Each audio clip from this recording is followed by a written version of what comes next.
Good morning, everybody. Welcome. It is 9 o'clock, well, 9:01 technically, here in Greeley, Colorado. Wow, it looks like I've got this coming literally directly out of my head. It's so excellent. It's actually a potato, Whoa. of course. It's Dave's Gone By, with me, Dave Lefkowitz, my wife, Joyce, and music that always starts just like this. Good morning, good morning, good morning. There goes the Daverhood. And there was much rejoicing. Didn't your meds kick in yet? We got David Lefkowitz here. He's a Long Island arts guy. He's got his own radio show. I want you all to really enjoy a wonderful program done by a fine artist. A glorious thing of unparalleled beauty. Dave's Gone By. Dave is one of my very favorite broadcasters, so keep on listening to Mr. Dave. Tropical hot dog night. Like two flamingos in a fruit fight. Every color of day. Whirling around at night. Well, there goes the Daverhood. Good morning, everybody, and welcome all to the Dave's Gone By Facebookio program of the stream. Welcome to my darling and adorable wife, Joyce. Let's see that, your beautiful hand. Oh, there it is. It's like Thing on the Addams Family. It just comes on the screen, and that's all you see. But welcome also to George and to David from my high school. And Warhol's with us, yay. And Kathleen, who's the name of a famous actress, but not the famous because she spells it differently. And Michael and Bruce and all the other folks who are watching on our Facebook page, Radio Dave Lefkowitz, where every Saturday we do the Dave's Gone By program. A mix of humor, talk, music, interviews, and we do have a great one today. And also me with like a potato above my head, but we're trying to angle this so A, it looks like I'm wearing his tiny little hat, if I cock my head to the side, sort of like that. But also, oh, that's kind of cute. He's sort of literally on my head. Is that distracting or irritating? No, it's not distracting. Oh, good. Oh, good. Well, how you doing, hon? I'm stretching my IT band. Yeah, all week. Oh, you've been going to the gym. You work with a trainer. And first of all, where is the IT band? Is that your quad or is that something else? No, it's something that connects into my hip. Oh. Yeah. Okay, so it goes like from the butt bone to the hip towards the knee? Like somewhere, I don't know where the insertion point is, but it's sore. Well, the insertion point is, I hope I'm the only one touching that, but you know. Thank you. Thank you ever so much.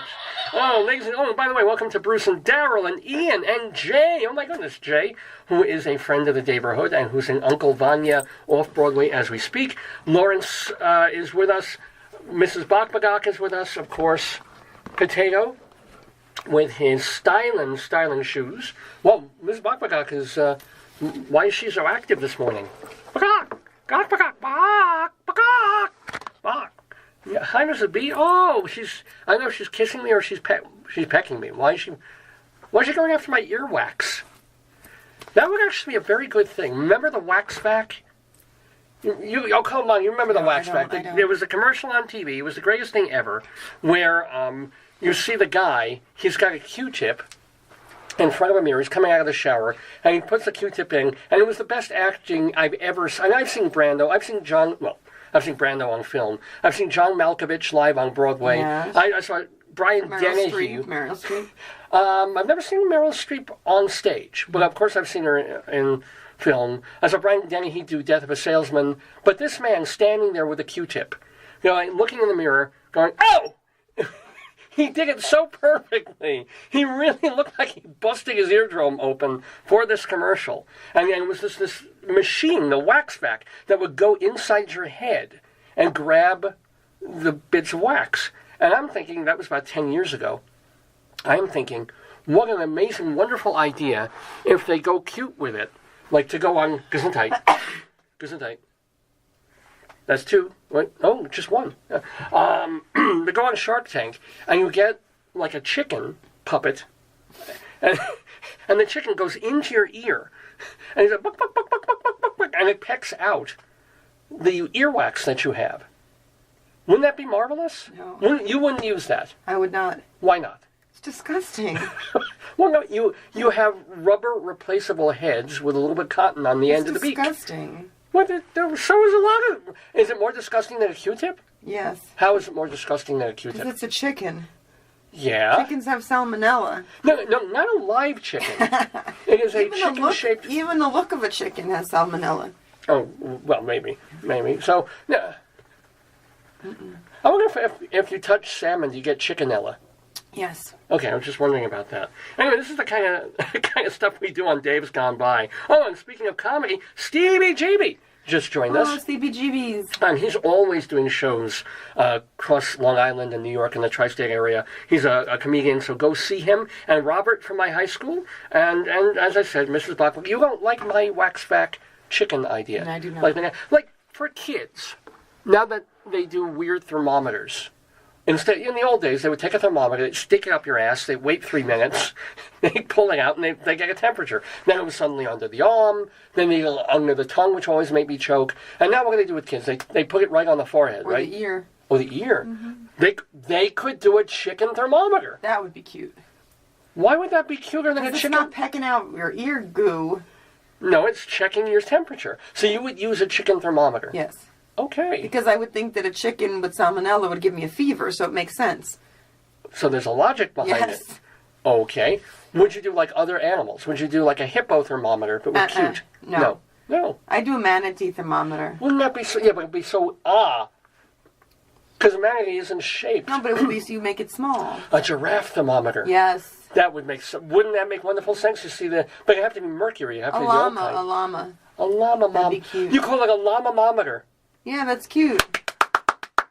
See, this is why I do radio, ladies and gentlemen. It's not radio, it's video. It's video. It really is. It's a TV thing. Yeah. It's a hybrid podcast. It's a podcast. Facebookio program of the strip. Facebookio Podcast with Live. video. Facebook. A video cast. It's called Dave's Gone By with me, Dave Lefkowitz, my wife Joyce, all of you watching and listening, potatoes everywhere, and so much cool stuff to do on this episode of the show. Cause, and this is really, really neat, we have a guest in the Daverhood. Yeah. And she is a lovely songstress. She has a great, throaty, jazzy tone. What is her name? Her name is Stevie Holland. Stevie GV? No, not Stevie J. We have she'll be our second Stevie. And what is of she this year. sing? What is she? Well, she sings mostly, Ballads? typical American standards. What do they call that? The American songbook. Songbook, yeah. But also mixed with jazz and some modern Carly Simon kind of stuff. Wow. But the reason we're having her on the program today, Why? Stevie Holland, is that she and let me get a little more light on. I think I need to push this up a little bit more. That's a little better. She has done a show for about 8 or 9 years now called Love Linda. Linda? Linda being Linda Porter, Yeah. the woman, go figure, who was married to Cole Porter. Oh, Mrs. Porter. Yeah. She was with him for decades, Yeah. right? Even though he essentially did not like women very much, but she was there for everything. She was there for the life, Oh. and I'm sure they loved each other. Yeah, but also a lot of men in that time, they had like a beard, right? You had to have somebody in society, because society was really homophobic. You had to have some, to be successful probably, or when he went to dinner parties and whatnot, he probably had to bring someone. Right, of course, and she loved that. She loved mingling with everyone, and there was a love there, and he may have been bi or pan, as much as anything. I mean, they tried to have a baby, didn't work out, so it wasn't just that he was probably like 80% on the gay. spectrum, on the spectrum. Exactly. But the point was, she was there for the writing and composition of these things, for his whole lifestyle, trying to live her life as well. What did she do? What was her job? Well, I'm not all that sure. But a good way to find out is going to see the show Love Linda, The Life of Mrs. Cole Porter, which Stevie Holland is doing. In the Village? She's actually doing it at the Triad, which is up on West... I don't have that in front of me. I think it's either 72nd or 76th Street. Oh, yeah. In Manhattan. Yeah, is that the one that's near... It's on 72nd. Yeah. And for more information about that, you can go to triadnyc.com. Good for her. Now, she's been working and reworking this show for decades. It was short. It was like I wonder what made her thing. interested in the character, or in the person. Like, what, of all the songs and all the singers and all the things she could do, I wonder why she picked that. I mean, I'm sure she loved Cole Porter's music, and then she got fascinated. I mean, we'll ask her, I guess. Yeah. But I'm sure she was fascinated, like, oh, there was this woman who was with him for all this time while he was writing these incredible songs. And they were married, right? They were married. Mrs. Linda, I forget her maiden name, but she was Linda Porter. And so Stevie Holland is doing this show about Linda Porter. They've revised it again. They've revived it again. It's directed by Richard Maltby Jr., who's got, like, Tony nominations and Tony Awards for directing, and also he is a composer himself, a composer-lyricist. So, yeah. Or he's a book writer, lyricist. He works with David Shire a lot. So, yeah, Stevie Holland, man. She will be in the Daverhood talking to, guess who? Chipmunk. The one, the only Rabbi Sal Solomon, ladies and gentlemen, will be talking to Stevie Holland later in the show. Do you want more light? Yeah, we'll keep the light burning for her. I wish I could say we're going to play a lot of her music and a lot of the Cole Porter music that she does. Unfortunately, this doesn't even show up. Look at that. You can't see it glowing. There we go. Look at that. Not really. It must be kind of, you see that, folks? Ooh, Halloween. Nah, didn't really work. So,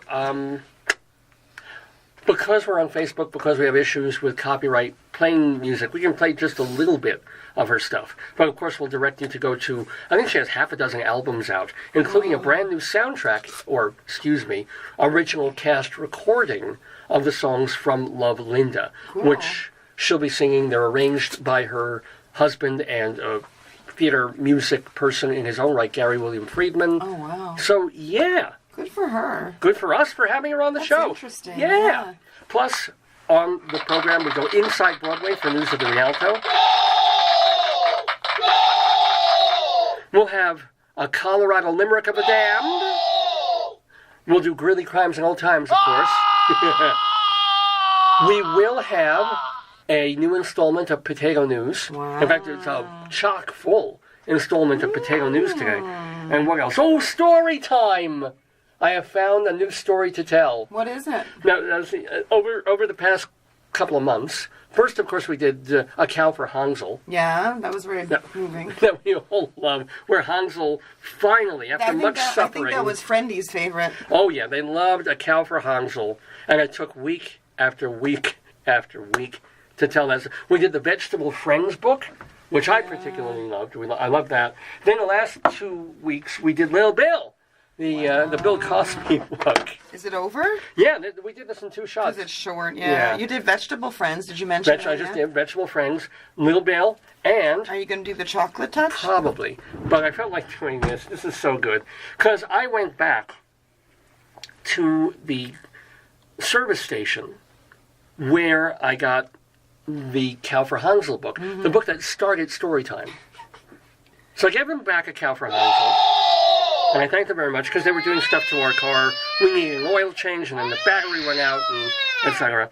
So I go back to the service station, and I look through their books again, hoping, against all hope, to find something wonderful. Yes. There's no way I'm going to find another piece of magic like A Cow for Hansel. That was a one-of. Yeah.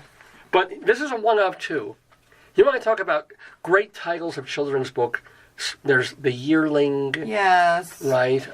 Horton Hears a Who. Horton Hears a Who. The Cat in the Hat. What's another? Charlotte's Web. Yes. But this is my kind of children's book right here, ladies and gentlemen. What is it? It's... Oh. My Deputy Friends and Me presents... My Sheriff Goes Over Weather and Farm Safety, featuring Casey the Canine. Oh, he's very famous, or she's very famous. Really? Let me see if it's a girl or boy. Do they show that? And on the back it advertises hotels where you can stay. So yes, ladies and gentlemen, if you're looking for a reason to keep the kitties by your TV screen, by your computer screen, we're actually reading the unforgettable my sheriff goes over weather and farm safety with like Casey that. the Canine. What's a coloring when book? somebody tried to color on it, look. Yeah. Some yeah. poor child tried to scrawl. Must be someone in the Greeley educational system, right? Oh my God, look at that. So that's going to be story they time. colored part of it. Yeah. Oh, so they gave him blue overalls, so that's reasonable. Oh no. There's cows involved. Things you gotta stay away from on the farm. That's not what you do on a farm. What can we do on a farm? What can we do on a farm? Moo, moo, moo. That's what I do. That's what I do on a farm. So, yeah, there's that.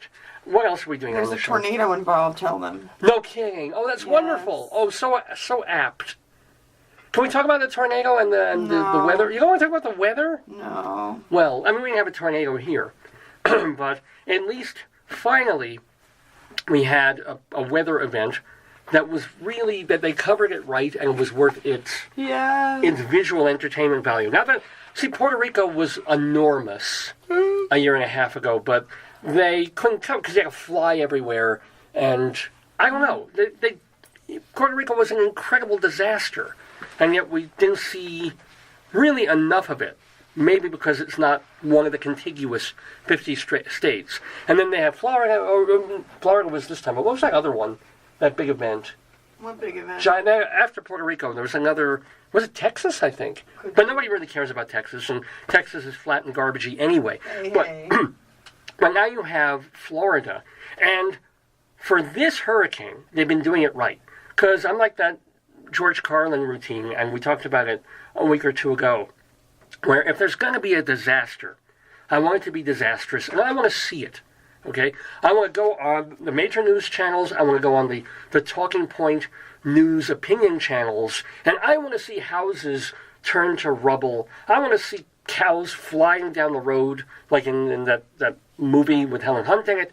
I want to see just stuff in tumult and chaos. Like, in the Bible in Genesis, God created the world, and before it was what they call tohu vabohu.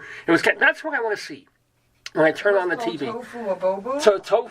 Tohu vabohu. What does that mean? It was a mean? very cool way of saying it was just there was darkness, light. It was all mushed together. There was mud, fog, silt. there was literally nothing in the world except nothingness. It kind of describes this university, but hey. So I want to see tohu vabohu when I tune into hurricane and storm surge. That's the new one. When you were growing up, was there ever such a thing as a storm surge? I lived in New York City. There was no storm surge. Yeah. The storm surge was when a fire hydrant was open. Yeah. I know a Russian guy who was kind of mean named Serge. When he was storming, that was a storm surge. No, there's terrible joke. I'm sorry. But at least this time, when we saw the aftermath of Florida, and they're showing it now. Yeah, it's bad. It's like Mexico City, or Mexico Beach, Florida. Yeah. In the Panhandle. Whoa. That's my kind of destruction. It's very sad. It upsets me, though. Well, yeah, I mean, it's a horrible thing. There's still 1 million people without power. I know. A day and a half later. I can't imagine that, yeah. Well, yeah. Or it's the thing like, I'm sure there's one or two houses here and there that withstood damage, but who can move back there? Well, all your neighbors, there's like a 2x4 next door now. I know. So it is sad, but finally we got the destruction and the coverage. Even the Weather Channel, which usually disappoints the hell out of me. Remember your Weather Channel, the CNN guy almost got hit in the head with the board? Yes. That's what I want to see. I want to see that guy standing there clinging on to something. It's like, we're here. There's weather. And gets pulled out of the way or clomped on the head by something. Yeah, that's bad. So this was not cool. It was horrible, of course, but at least it was worth the watch. And Weather Channel did it right for once. They didn't clog up their screen with 9 different windows or something. They have to do that. They don't have to do that. They say, "Oh, we have a terrible weather event. Let's cover it." Little bit of a crawl of the weather that's their locally. job. Why? It's a great job. It's a terrible job. Why is the weather a terrible job? Because then you're predicting people's tragedy. You can also predict sunshine for most of the country the rest of the time. And you predict... They don't cover the rebuilding. They don't care about that. They care about the next weather event. Yeah, like what's up with that? Yeah, there's a storm brewing coming up the middle of the country right now. I think the worst thing is if, God forbid, that storm is your name or that hurricane is your name. Oh, I know, right? And it's like, imagine like it's you know, it's like Tornado David, you know, or eventually it will yeah. be. They have so many of them. Most of them are not terribly. They start as a category 2. They go through the alphabet and they go man. You know, they switch off. So if you have a normal name-ish, at some point there was a hurricane named after you in a storm, probably a couple. I don't think there was ever a Joyce. Oh, but you want to bet? Mm-hmm. I mean, we can go Google. I'll bet you lunch or whatever. I'll pay for lunch. In a matter of speaking, you make all the money in the family anyway. But I'll bet you lunch there was a Hurricane Joyce. Look it up. I guess we can. I guess, you know, usually you do these things on your telephone. You want me to do it? No, I'm going to do it right here. I'm going to do a Chrome window, Hurricane. I'm sorry if this is annoying, the typing sound here. Ladies and gentlemen, look this. 3 tropical cyclones, not just one, but 3. You owe me lunch. Look, stayed at sea, did not affect land. I didn't affect land. Yeah, okay. Cyclone Joyce. Woo! So, see, you weren't a damaging hurricane. Was there Hurricane David? I'll bet. Bunch. I hope I killed some people. Let me see. Hurricane, an extremely deadly hurricane. There you go. Massive destruction in 1979 in the Dominican Republic. So I'm badass. Hurricane David. See, you didn't know if there was one. Hurricane David was remembered. See? I'm not going to be remembered for my theater, my plays, yes, you will. for this radio podcast show. Infamy. But for being named after a deadly hurricane in the Dominican Islands, my name continues. Chazak! No, Dominican Republic. Dominican Republic. Anyway, by the way, welcome to Karen from my old library. And Art Paul, yay, Art Paul, who has a new instrumental on YouTube. Ask him if it's about the hurricane. I doubt it. So, I mean, he does tend to write them very quickly. Yeah. He's extremely prolific. He's like Sia, only not with the wig. It's true. Their hairstyle is somewhat similar if you get to see him. He's got that Wisconsin bowl cut. Really? That he goes for. Yeah. Is one half blonde and one half black? No, he doesn't do that. Okay. But he does have that sort of mop-ish, mop top. Really? Yeah. Maybe Art Paul, are you Sia? Oh, you never know. Oh, look, he wants Hurricane Arthur. Hurricane Arthur. I'm going to check. Art Paul. Let's take a look. Was there a Hurricane Arthur? I'm sure because the A's go first. Now, we know there's a Hurricane Carter.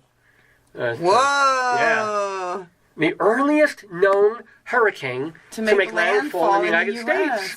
Wow. He was only Category 2, though, my friend. The first hurricane... and then... Wait, what? What? Oh, no, it was the first hurricane to ever hit North Carolina. That was it. Oh, okay. There you go. You have a hurricane, Art Paul. I'm just wondering now with all these people naming their kids and black people naming their kids, is there going to be a Hurricane Tanisha at some point? I hope so. Yeah.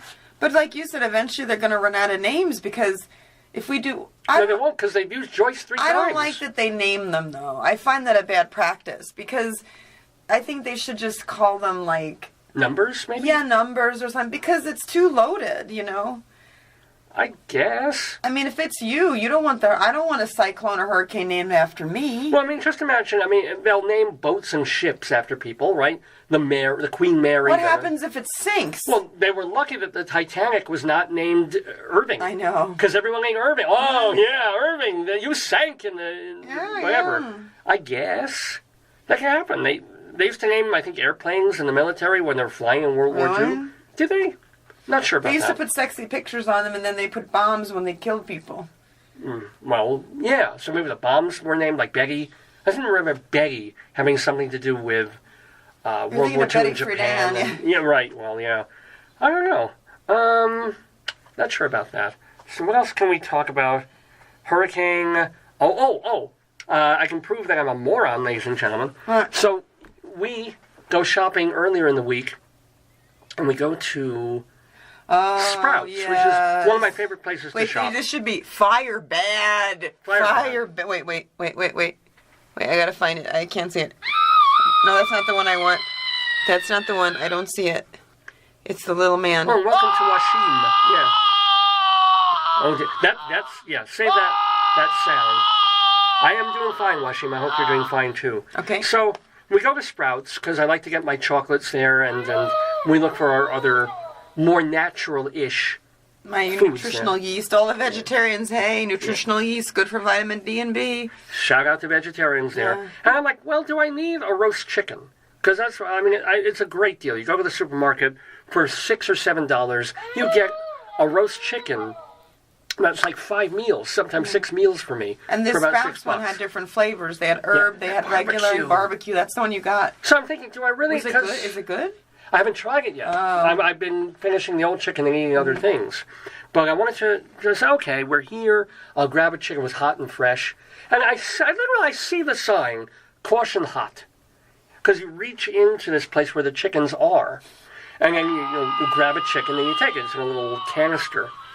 And I'm thinking, one of the things I do being Jewish is I try and lift the chickens to get the heaviest ones, right?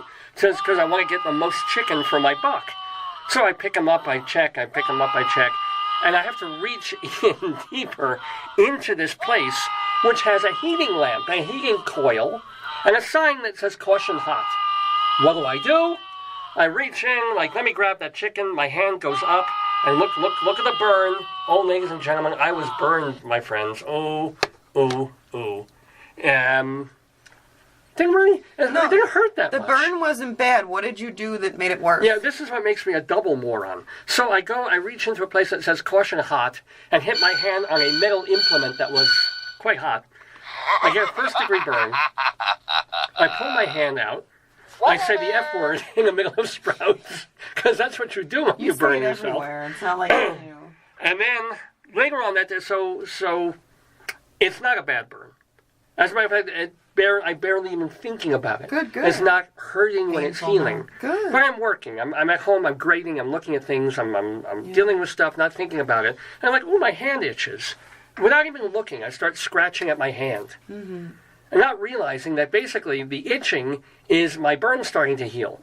So, of course, I start scratching at my hand, and I'm like, oh, no. And I scratch open the healing burn on my hand. I told you I was a moron, folks.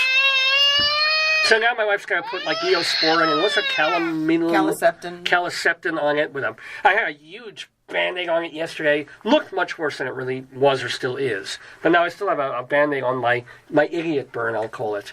I should call my Burns names. Yes. I could call it Monty Burns. How about you call it David Burns? David Burns, okay. Pick a new name. Yeah, how about Monty? Monty You gotta Burns. start with A. Oh, okay. Ansel? Abraham. The first one, the father of our Burns. Abraham Burns. Abraham Burns. He's right here. So, give Cusham. My wife is kissing my boo-boo. Thank you, babe. Anything else happened this week? I know, it wasn't a bad weekend, yet it felt rather miserable. Maybe it was the weather. I think we had...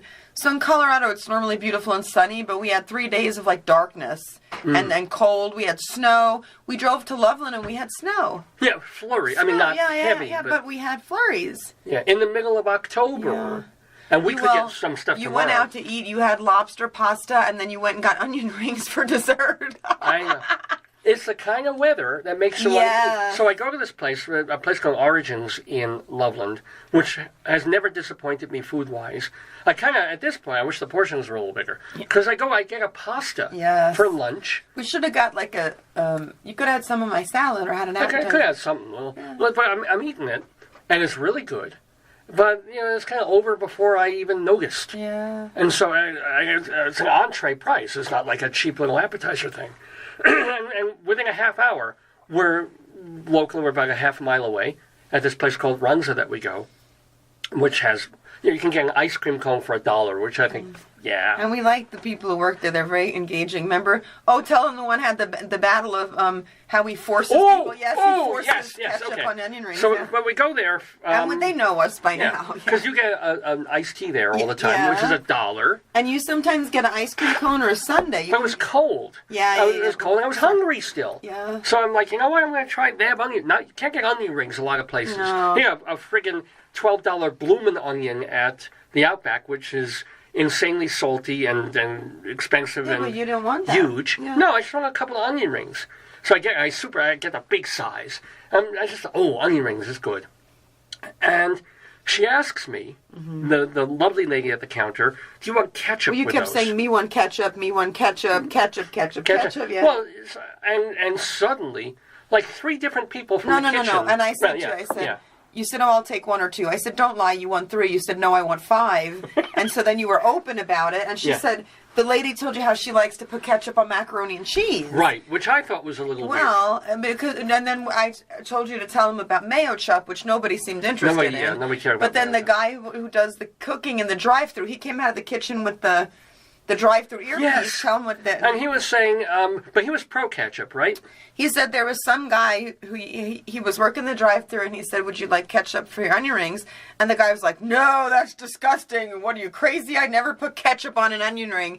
And then the guy in the kitchen said, now what I do is every time I serve onion rings, I ask for ketchup. I ask people if they want how many ketchups, and I put ketchups in the bag. Yeah. Potatoes love this story. And you told the lady your special steak mix. Oh, yes. yeah, she didn't know this. No, she was This was taught to me by an old friend of mine, was the best thing to do. The best, even better in some ways than A1. Wow. If you have a steak, it's as simple as this. You mix mustard and ketchup. And a little bit more ketchup to the mustard, because mustard is very strong. But you mix those two together, and that is the best dipping sauce. And it's wonderful. I've been doing it for years. Better, I have to admit, than mayo chup. They're our friends. Yeah, but now we go to Runza. There's going to be this whole thing of ketchup now. Yes. We're going to say, do you want ketchup with your ice cream? Yes. I absolutely want ketchup with my sundae. Well, Potato could eat it. Of course, Potato can. I get ketchup for them. You should bring Potato to show them. Next, you know what? I'm going to do that. Pick a Potato that has like more winter outfit. Oh. Somebody has to have a... Here, the one that says it's cookout time. That would be... They might cook him. Yeah. Can you grab him off the wall? He might be stuck there. Oh, yay. Look, see? He would love to come to Runza with us and have some ketchup. Yeah, but it might get messy on his shirt. Oh, that's true. Maybe we can put a bib over it. Yes. Yeah. Maybe at Target we'll get a bib. I don't think they have bibs that small, though. He's small. They'd have to get like a newborn bib, but even he's smaller than that. Oh, speaking of small, how about Vern Troyer, man? How about that? What was that? Did he commit suicide, right? Yeah. Oh, and Dolores Reardon, it was an accident. An accident, yeah. Because she sent a few texts to friends. She took, I guess, alcohol and went in the tub and drowned. I mean, she took, was it 4 times the legal limit of alcohol? Yeah. And then she decided to have a soak in the tub. Yeah, but most people do. I would. Really? The tub is very warming. It's a very comforting feeling, yeah. I know. I would go in the tub, then I'd drink and get in bed. If she were in bed, she would be singing right now. Yeah. But she had to go in a tub in water. Like Whitney Houston, too, if they just had somebody with them. You know, like if you know. But I wonder, is that a horrible death? Like, if you're so drunk that you drown in water, are you even fighting back? Or you I think you pass out, and when you pass out, you probably... I don't think... Because your instinct is survival, so if you are drowning, you'd fight back and stuff, but you might be so... deep in out of consciousness that you might not know. Yeah, I wonder about... Like they say, a great way to kill somebody in, like, spy movies and things is if you have someone in the bathtub. You just hold their legs and pull them down under the water, but and they can't get out. But they fight. Yeah, but they can't. There's a thing where they can't do it if you've got their legs up and you're pulling them down. Yeah. I wish that, I think, everybody who drinks, it's like when we took the girls to Italy, everybody has a buddy. Like, if you drink or you know you're not in your right mind or people see it, then you have somebody with you. I mean, we had the frat boy who ran off the balcony and killed himself, and he had a buddy. Right. He had a buddy, and they knew he had some problems. Well, the buddy was there to do pictures for Snapchat. No, but it was supposed to. I mean, sometimes even if you have somebody helping you, like let's say she's in the tub and she locks the door, and then you try to get in and you can't, you call security in the hotel or whatever. She's alone at night in her hotel room. This is not like she's on tour on a tour bus with somebody looking out. No, but a fan doesn't attack her. If you know somebody's not in the right way, you need to look out, you know. I mean, they said she'd been terribly depressed, you know. But at the same time, she had left a phone message earlier in the day sounding totally happy, you know, and excited about the music she was making. So whether that was a lie or whether it really was an accident. Or some people, before suicide, they get really happy and normative, that you think they're great, and then they do it. It's a normal behavior. I don't... It's sad, though. I think, with Kate Spade, with Bourdain, right? Yeah, right. You know, it's... I mean... How come people we hate won't kill... How come Mitch McConnell won't commit suicide? Please, say that. No, don't say that. I think it goes to show you just the pervasiveness of it. And the pervasiveness of depression and mental illness, right? And the fact that even people who could afford the best treatment in the world are not getting treatment. I mean, Well, Anthony yeah. Bourdain, he traveled with all these friends around the world. I'm sure he was in people therapy. loved him, and he had a partner, I forget the woman's name. I don't know if they were Asia Argento. Yeah, I mean, they were together, I think he had a kid, right? Oh, did he? I think he had a kid with her or an older kid. Like, it's just sad. Yeah. I mean, it's not as if these people aren't getting help. They choose to ignore the help they're getting. These people have therapists and probably bathrooms full of medicine. Yeah. And then they decide, that you have that one day, the Robin Williams day, where I don't want to live with a horrible disease the rest of my life. I'm going to die. Wow. It's interesting. Yeah. I mean, look at this potato. He's been trying to hang himself. No, he's flying. You told me he's Peter Pan potato. Oh, is that his reasoning? Where's my Wendy? Where's my Tinkerbell? Where's my whatever they're called? There's potato Peter Pan? Yeah. Peter Potato Pan? Is it butter? There's a ketchup packet that flies around. Oh. And it glows. They'd like that. But you have to believe. It should be a stick of butter. See, if you don't believe, it becomes tartar sauce. Ugh. But if you believe... No, if you don't believe, it becomes mayo chup. Hey, I believe it's... Oh, my God, it's 9:37 already.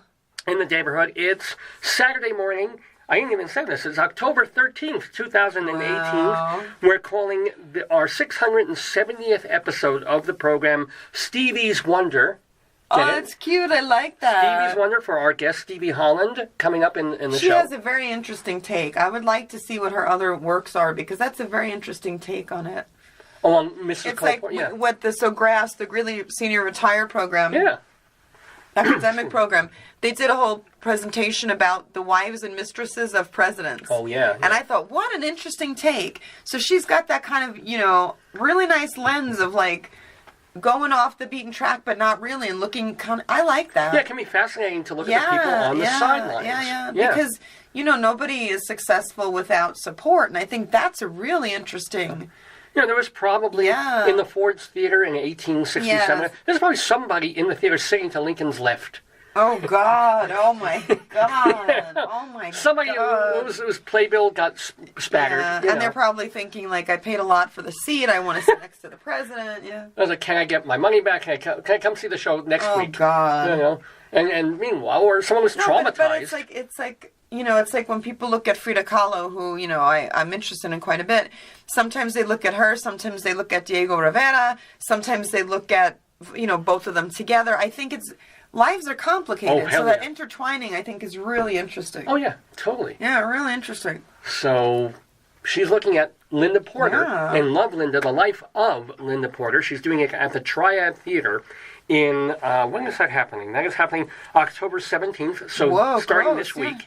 Through November 10th at the Triad in New York. So Rabbi Saul Solomon will be talking to Stevie Holland a bit later in the program.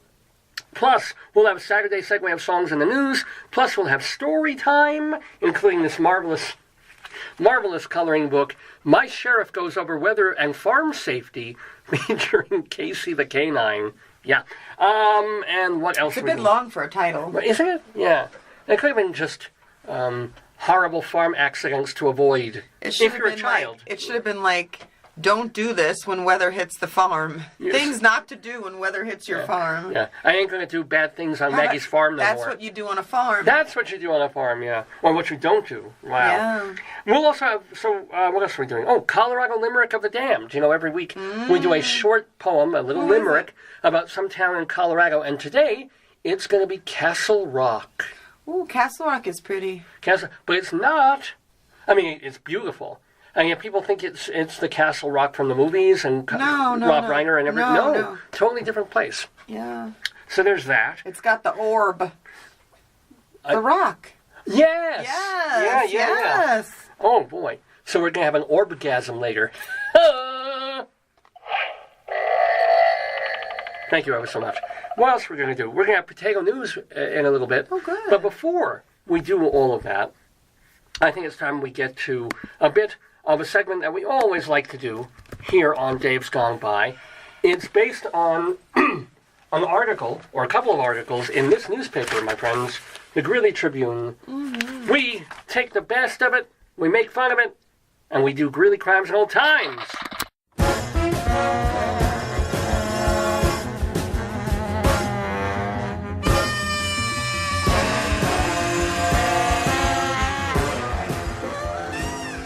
La da da da. Da da da da da da do. So Greeley crimes and old times, ladies and gentlemen. So here's the deal. In our local newspaper, the Greeley Tribune, there are a couple of different columns every single week. One of them looks at news stories that were published here 100 years ago. And they look for the most nostalgic or weirdest, funniest ones from 1918, back in the newspaper in Greeley. And they collate those and they put those in the paper, our new paper. And also there's Cop Log. And this has to do with phone calls that come to the police dispatch locally in Weld County of people who are calling for help. They're seeking assistance. Yeah, and they certainly need assistance. So welcome to John, of course, and Darian, I think that is, and Art Paul, of course, and Washim, and Donna. Oh, my God. Donna from a chorus line, who was a friend of the Daverhood, and Lynn and Karen, all these wonderful people tuning into the program. Welcome to you. Are you ready for Greeley crimes and old times? Mm-hmm. There we go. Oh, Lord. A little bit of a David Letterman move here. All right. Police responded to 11th Avenue and 27th Street. Okay. For homeless people living in the trees behind the business. What? I will repeat that. How do you live in a tree? I don't. What are you, a squirrel? No, maybe I have a tree house. I don't know. I don't know how homeless people would live in trees. I don't understand that. The caller said the people smelled like poop.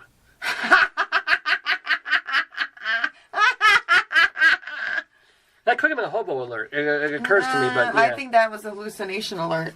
Oh, that was some. That's I don't People know. living in trees smelling like poop sounds like a far stretch. Yeah, or an avant-garde movie. Yeah, could be that. Police also responded to A Street for a report of a woman walking in the middle of the street and chewing on a shoe.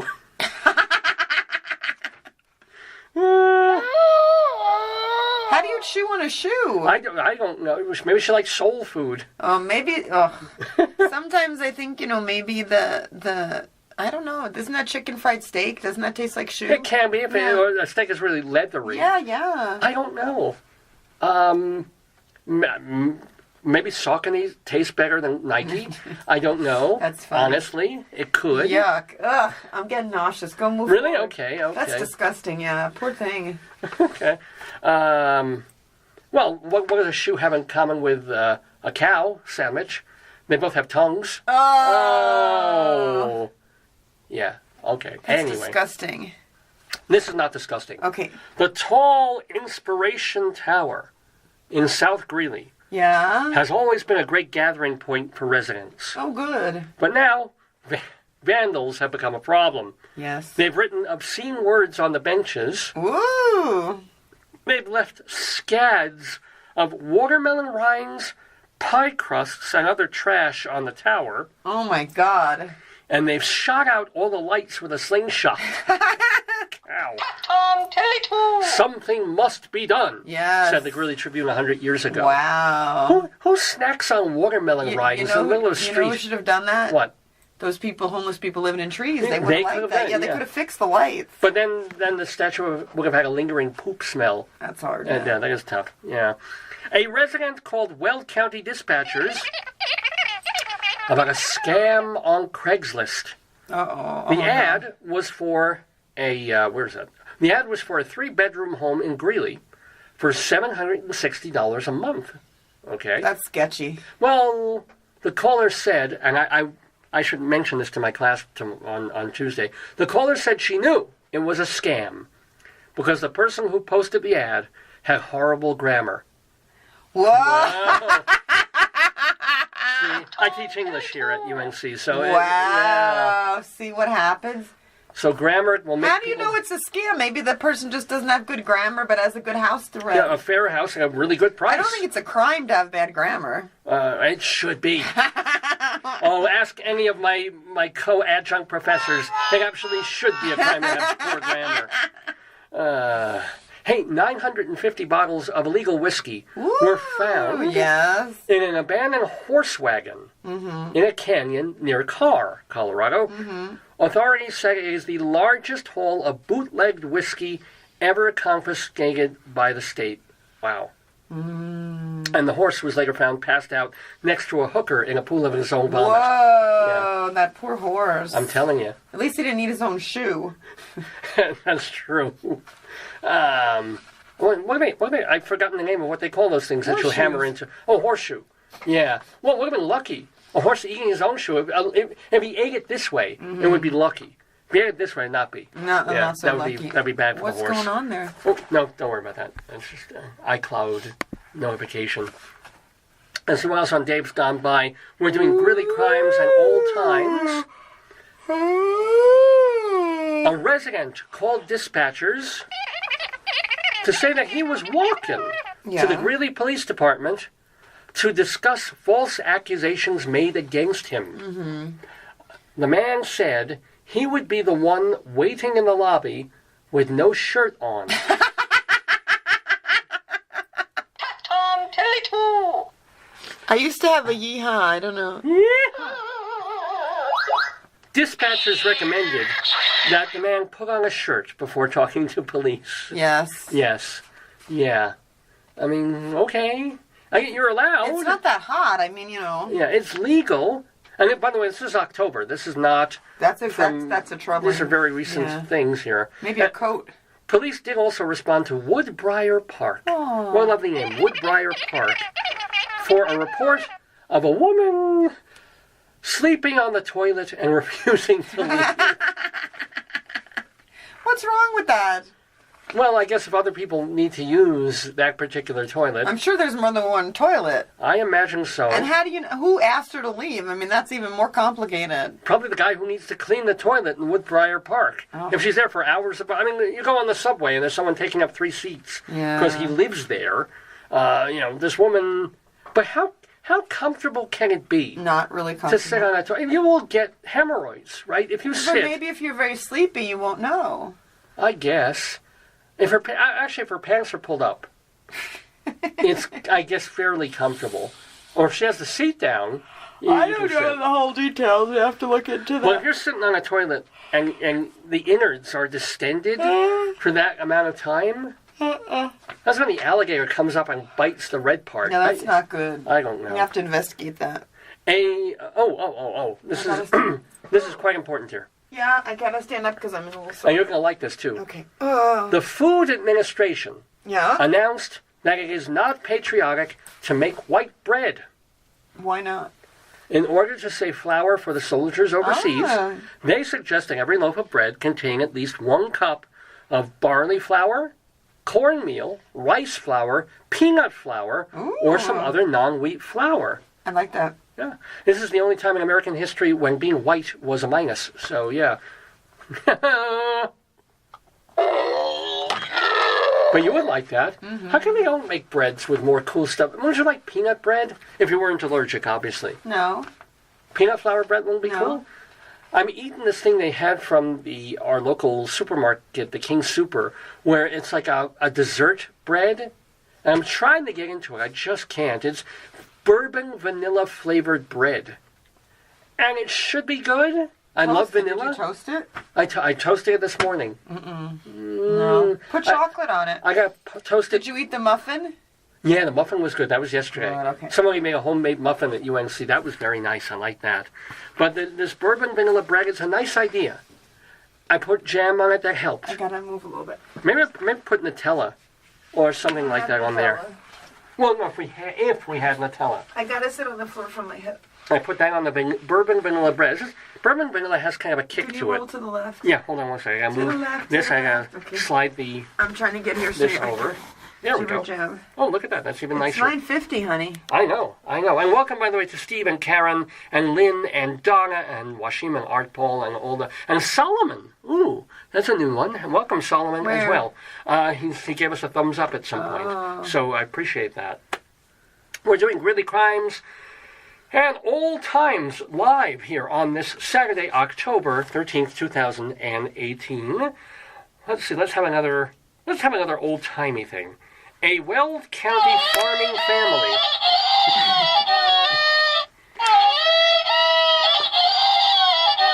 Rabbi Solomon would appreciate this. This farming family has, guess how many children? 17? On the nose. Of course. 17. You make fun. I'm psychic, you Whoa. dodo. I got the look. You got 17 Yes, children. I'm psychic.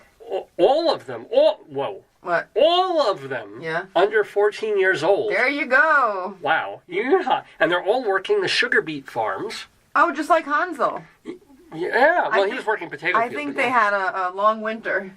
Apparently, this is illegal because all children under 14 must be in school during school hours. Can you imagine, like, 5-year-olds just working the fields all day? Why not? Oh, man. Anyway.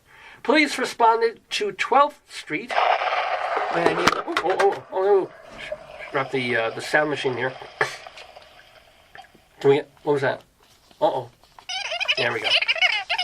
A man was reportedly beating his 3 pit bulls with a 2x4. Oh, my God. I mean, it's horrible, but it's kind of a funny image, isn't it? Well, the accused dog owner let police inspect his pets, which appeared healthy and alert. The caller said she didn't actually see anything because she can't see well through the fence. What? Maybe he was doing construction. Who knows what he was doing? But he was not beating his dogs with a 2x4, and she alerted the police that he was. Oh, my God. It's like, and if there was any dog that I would beat with a 2x4, it would be a pit bull, you know? I know. Why people still continue to get those dogs, I will never understand. Let's see, another Greeley crime and old time. Police responded to 9th Avenue, so it's not 8th, but it's close, for a father who allegedly stole his daughter's purse. The father said his daughter simply forgot her purse in his car. The daughter maintained he had stolen it, and they both demanded the chief of police investigate the incident. So, all happy families, what is it? It was Tolstoy. All happy families are essentially like all unhappy families report on each other in different ways. Yeah. So, quite a, fun times in families in Greeley, Colorado. By the way, we're doing Greeley crimes and old times. I want to go far afield. Sometimes we do this, where even though it's Greeley crimes and old times, we get some wild fun news from other places, from all over the world. And we're going to go elsewhere for our old times. You ready, babe? We're going to go Dateline China, as President Trump would say, China. The Chinese technological website Abacus reports that toilet paper is going viral over there. Owners of the Xiaomi fitness tracker Band 3 discovered, and I really have no idea how, that their fitness bands would display a heart rate when they were attached to rolls of toilet paper. Under the social media platform Weibo, sorry for me to see this.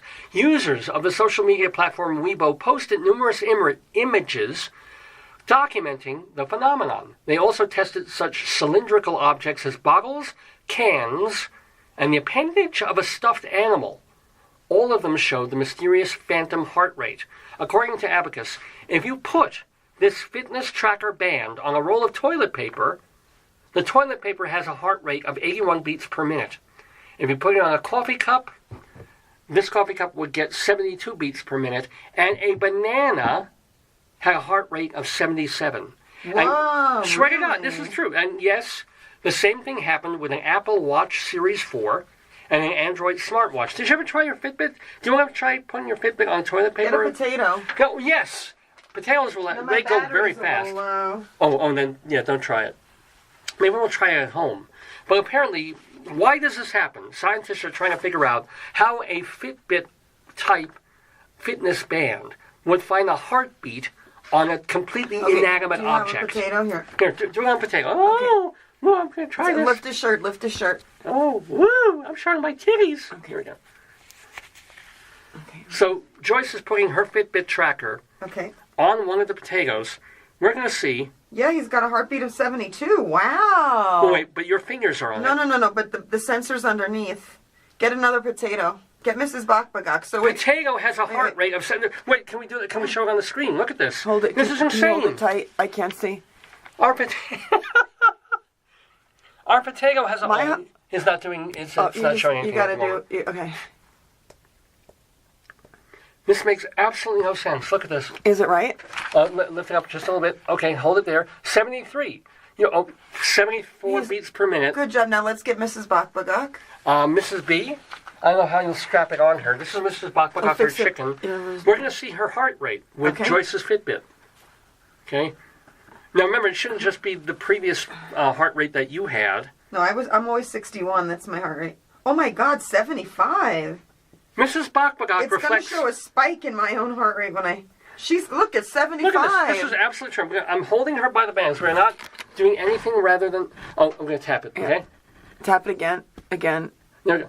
Oh, it's 9:57, ladies and gentlemen, and... I'm sorry, I'm just tapping this thing and nothing's happening. What's her heart rate? 76. Mrs. Bakbagak has a heart rate of 76 beats per minute, according to Joyce's Fitbit. Oh, 78. Oh, wow. She's excited today. Can you see? It's there. Look at that. Look at that, folks. That's real. That was real. Because my heart rate, now it's going to show like my heart rate went up. My heart rate's like 62, 61. It's low. Your heart rate is 10 beats lower per minute than a rubber chicken. Or potato. Or potato. Now, what is the reason for all this? There's science behind this, apparently. Abacus found that bananas and mugs provided a heart rate more quickly and consistently than toilet paper. Really? Why? Which provides a hint as to why this is probably happening. To detect a heartbeat, trackers beam a green light at a user's wrist. Blood absorbs green light. So when blood flows faster, it absorbs more light. The chicken doesn't have blood. Well, it's a relatively simple way to detect how fast the user's heart is beating. So Gizmodo, the tech website, asked all the tracker makers for comment. They haven't commented yet, but here's the deal. The Chinese company that made this Xiaomi band that was reflecting off toilet paper said that objects can reflect light, which could confuse the sensors, that green thing that's coming through. A biomedical engineer told Abacus it was common for sensors to misread light reflections. And since bananas and mugs are more light reflective than toilet paper, they have a faster heart rate. So Mrs. Bakbagak, she obviously reflects quite a bit of light. I wonder how much, like our sound thing, this probably has like 90 beats per minute. Well, all you got to do, David, is when you hit it, you got to keep hitting it until it gets the thing. Let's see if our sound machine, our bright white sound machine, which isn't really in the light, but let's see if this is reflecting things and has a Fitbit thing. Well, that's the... Okay, we'll tap it.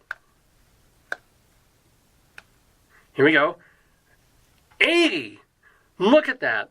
Our soundbite machine, and it gets a heart reading from our Fitbit tracker. And this is an actual real, not a knockoff. This is an actual Fitbit made by the Fitbitty people. By the way, it's a little bitty moment just before 10 o'clock Mountain Time, noon Eastern Time. We're here in the Daverhood, in lovely Greeley, Colorado, doing the Dave's Gone By Facebookio program of the stream with me, Dave Lefkowitz, my darling and adorable wife, Joyce, who just will be back in a moment. Let's see, we've got an amazing show for you. We're calling it Stevie's Wonder. It's our 670th episode, and it features the songstress Stevie Holland, who is known for jazzy renditions of the American classic songbook and a little bit more contemporary stuff, as well as the theater show that she is doing, that she's been working on and doing in various guises for years. It's called Love, Linda, The Life of Mrs. Cole Porter. She's going to be doing it at the Triad in New York on West 72nd Street between October 17th and November 11th, I think that is? November 10th, excuse me, at the Triad.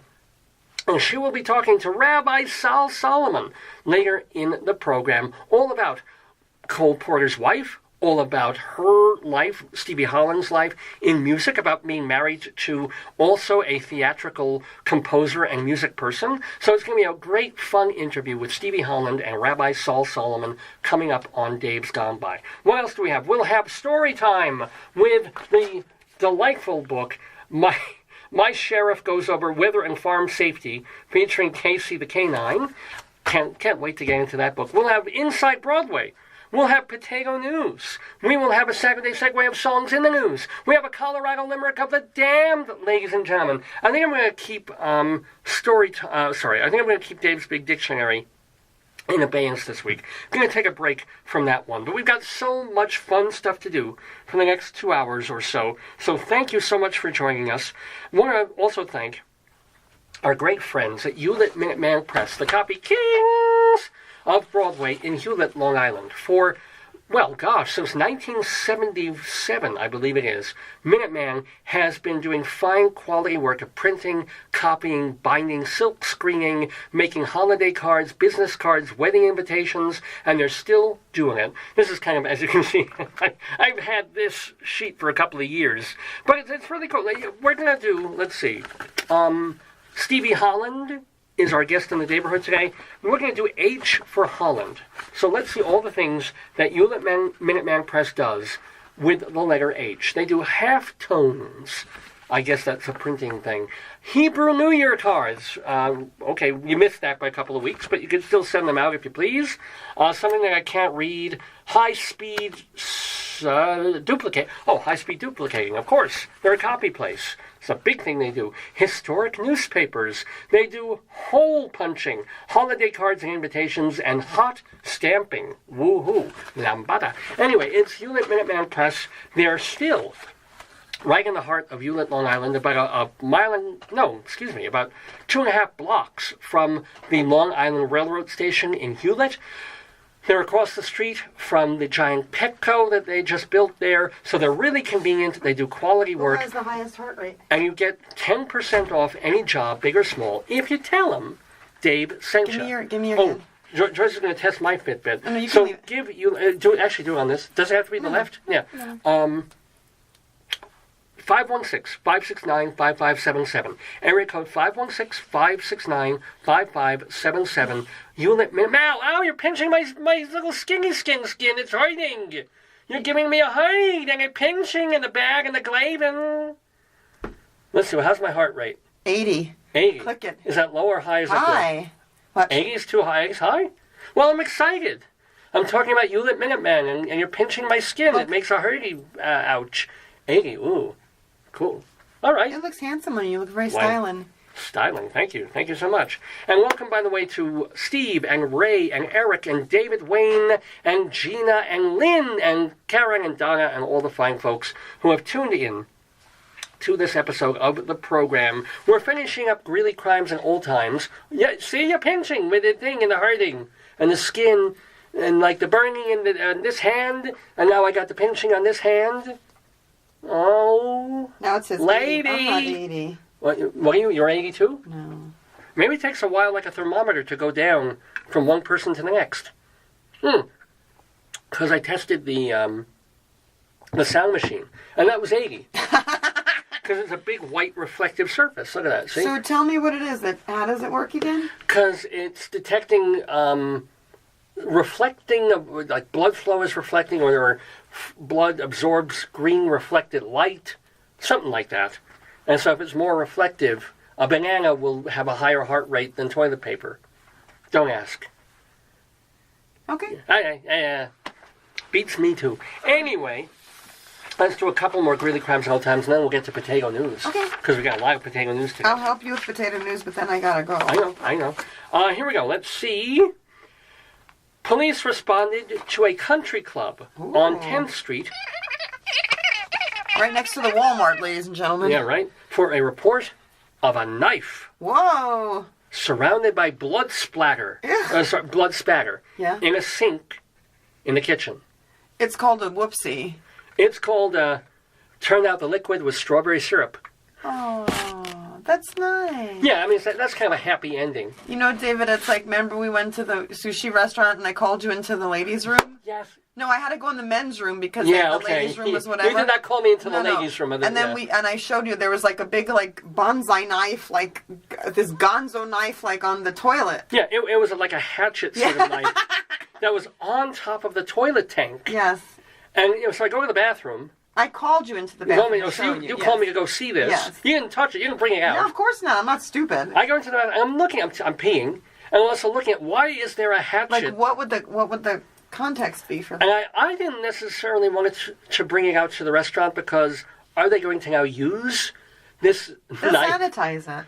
I hope. It was sitting on a toilet tank. You know what I'm saying? It wasn't just... I mean, it was sitting above the toilet for God knows how long. And when you flush, it goes all the poopers. But what out. chef would have gone from the kitchen... With a knife? Carrying a knife, gone to take a piss, left the knife on the toilet, and he's like, oh, I should have brought this out with me again. That's called... Can you call it health You know what I'm talking inspector? about? Spagger? Yeah. This really happened. This happened a couple of years ago. Anyway. Let's see. Let's do another old one. Okay. Remember this?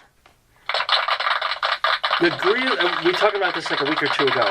Yeah. The Greeley Auto Equipment Company Ooh, nice. offered a $25 prize for the best name suggestion for their new tire patch. Oh, we yeah. talked about this, That was yeah. very complicated. Did they get a winner? They got a winner. What's it called? This is actually kind of clever. Holzit. Holds it. Oh, that's Isn't that cute. good? That's a cute. winning. That deserves to win. Suggested by CTC professor M.F. Beeson. How many initials are in that? Is that some kind of Morse code? CTC, well, Colorado something. Technical college. Oh, technical college professor M.F. Beeson thought of Holds It. I like that. He earned that $25. Yeah, Good for him. That's probably the biggest salary increase he's seen. Hey, did we ever mention your photo? Did we ever talk about this? Yes, we talked about me not winning, yes. We did? Are you sure? Yes. That picture of a hail ball. Yes. Won.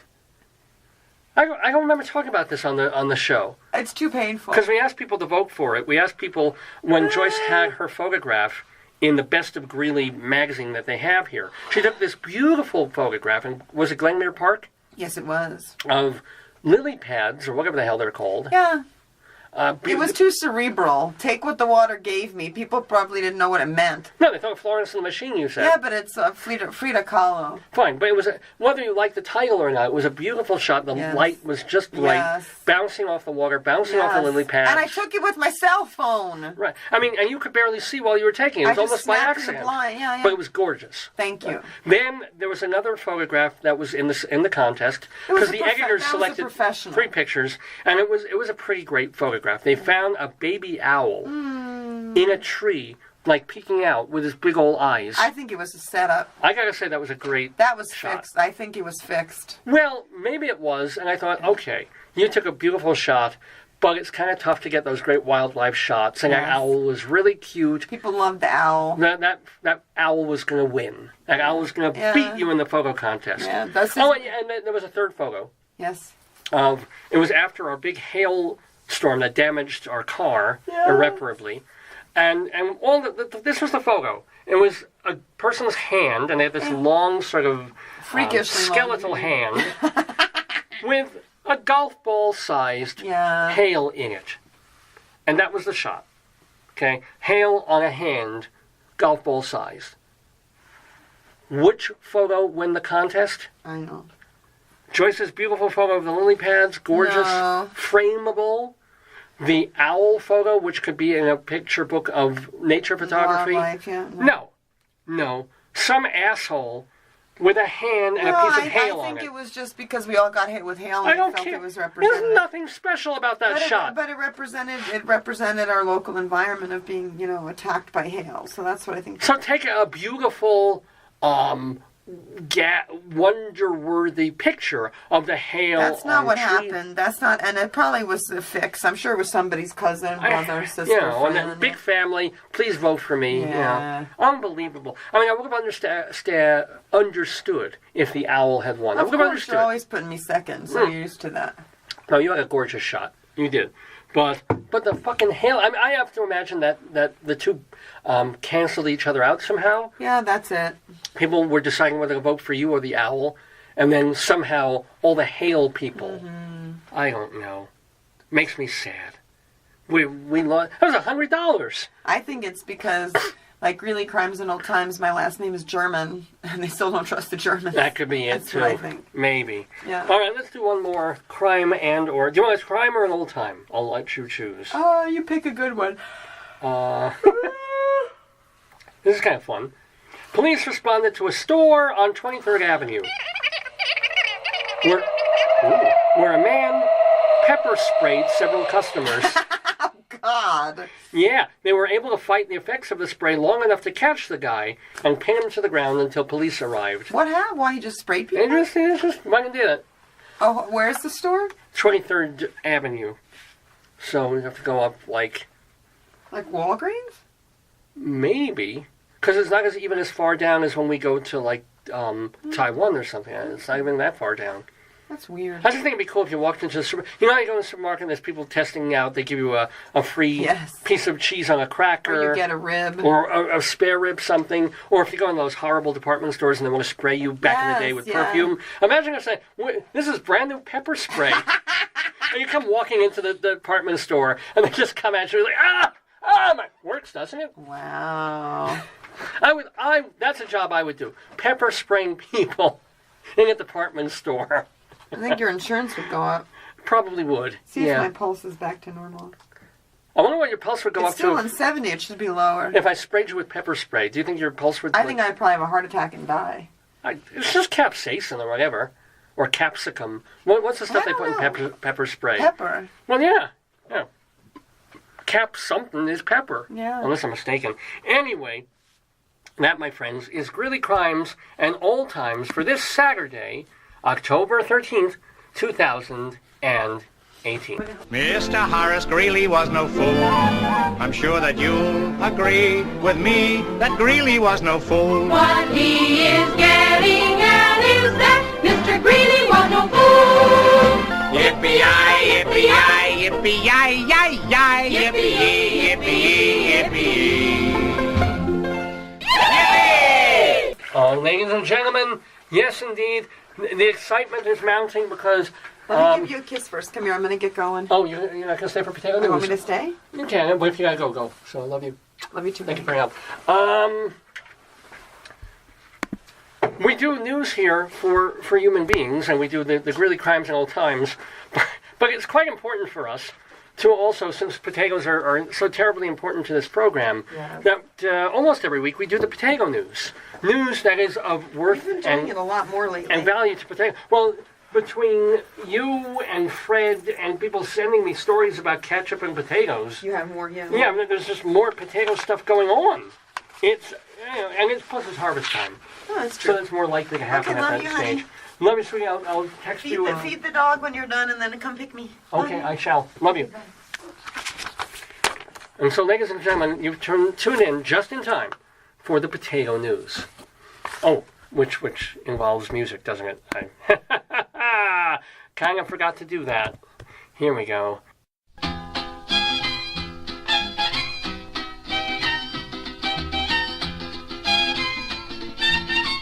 You say potato, I say potato. Let's call the whole thing Potato News.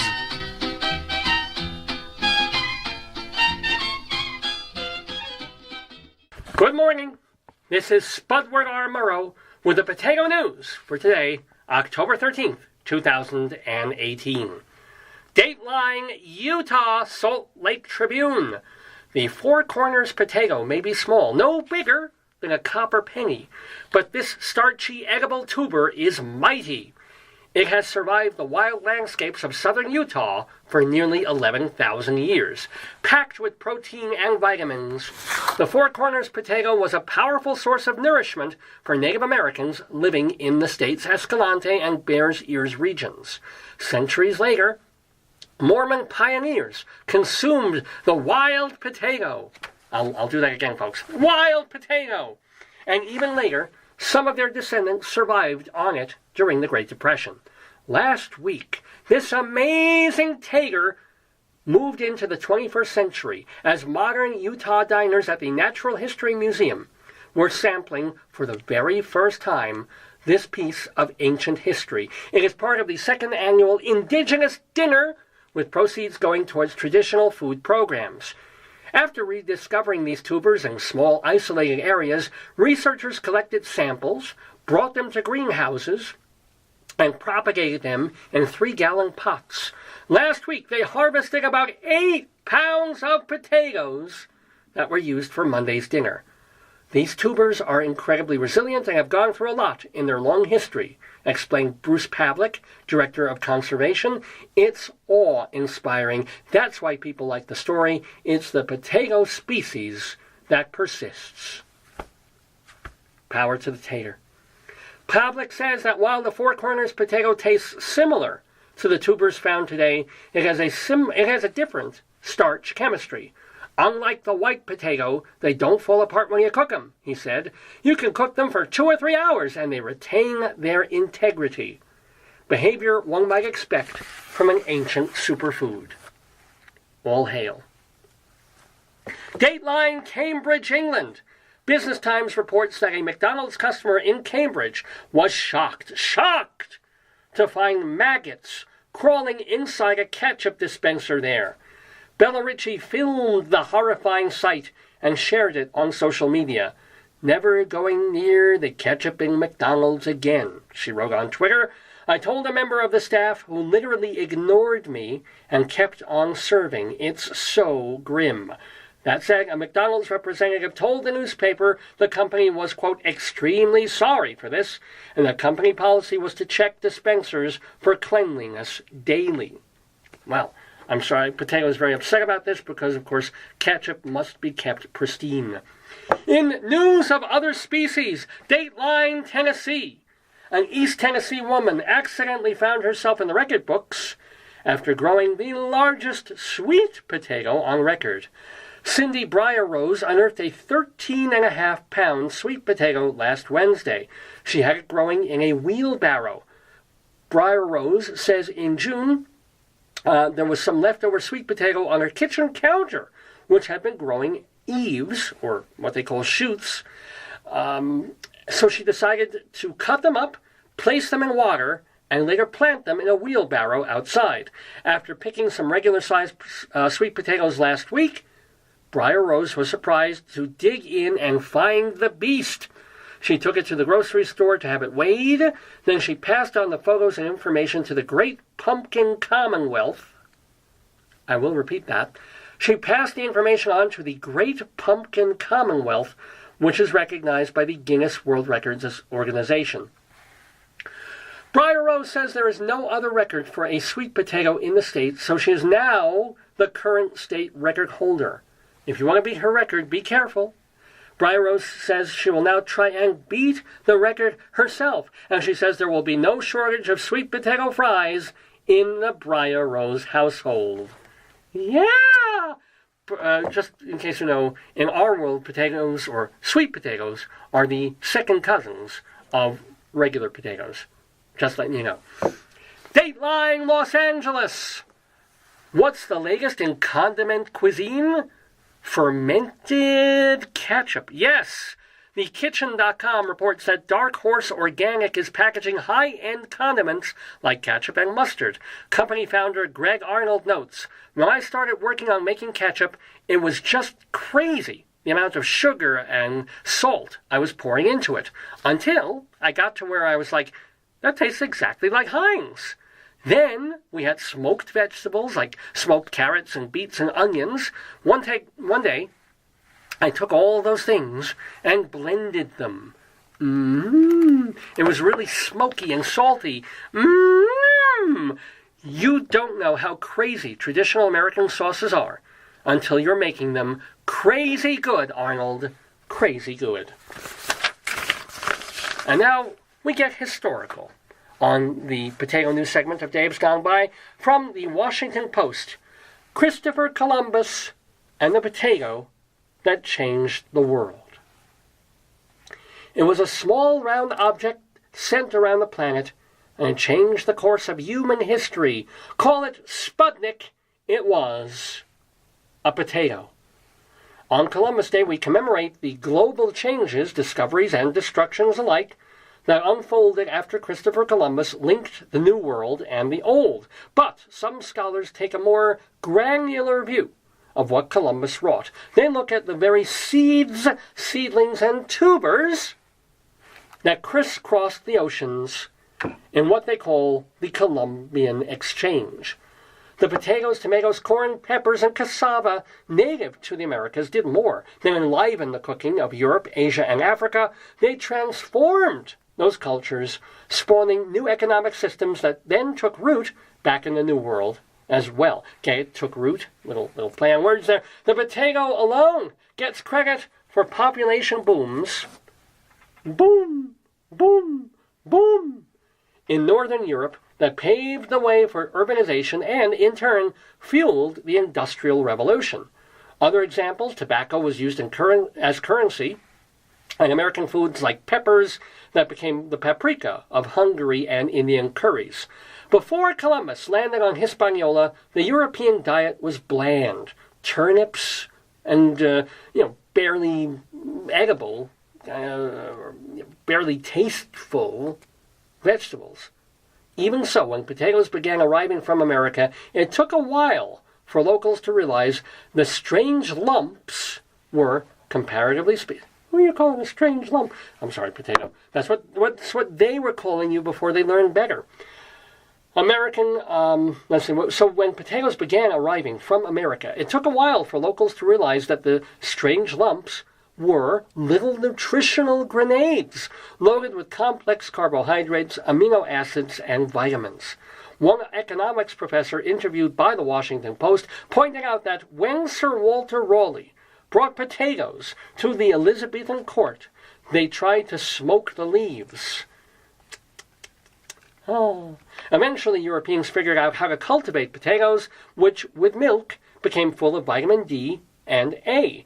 And this better diet boosted populations in Ireland, Scandinavia, Ukraine, and other cold weather populations by 30%. Frederick the Great ordered Prussian farmers to grow potatoes, and the potato moved to the center of European cultures from Gibraltar to Kiev.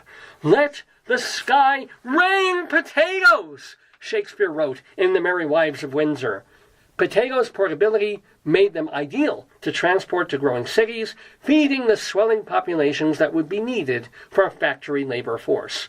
Quote the economics professor, "It's hard to imagine a food having a greater impact than the potato." I'm sorry, I'm just a little verklempt over this. Weather report. For the week ahead in Greeley, seasonal fall temperatures will give way to winter freeze tomorrow. Stay dry and conserve your starch. Temperatures will moderate later in the week with lots of vitamin-rich sunshine. This has been Potato News with me, Spudward R. Murrow. Good night and good growth.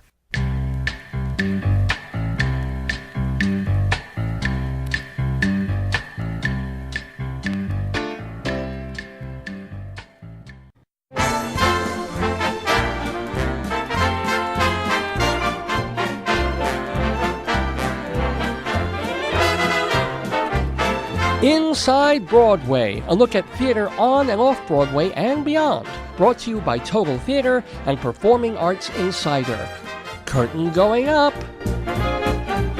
Curtain going up indeed inside Broadway here on Dave's Gone By, because we have so much more to do. We have a person who's doing kind of an off-Broadway cabaret-y show called Stevie Holland. It's all about Mrs. Cole Porter, Linda Porter.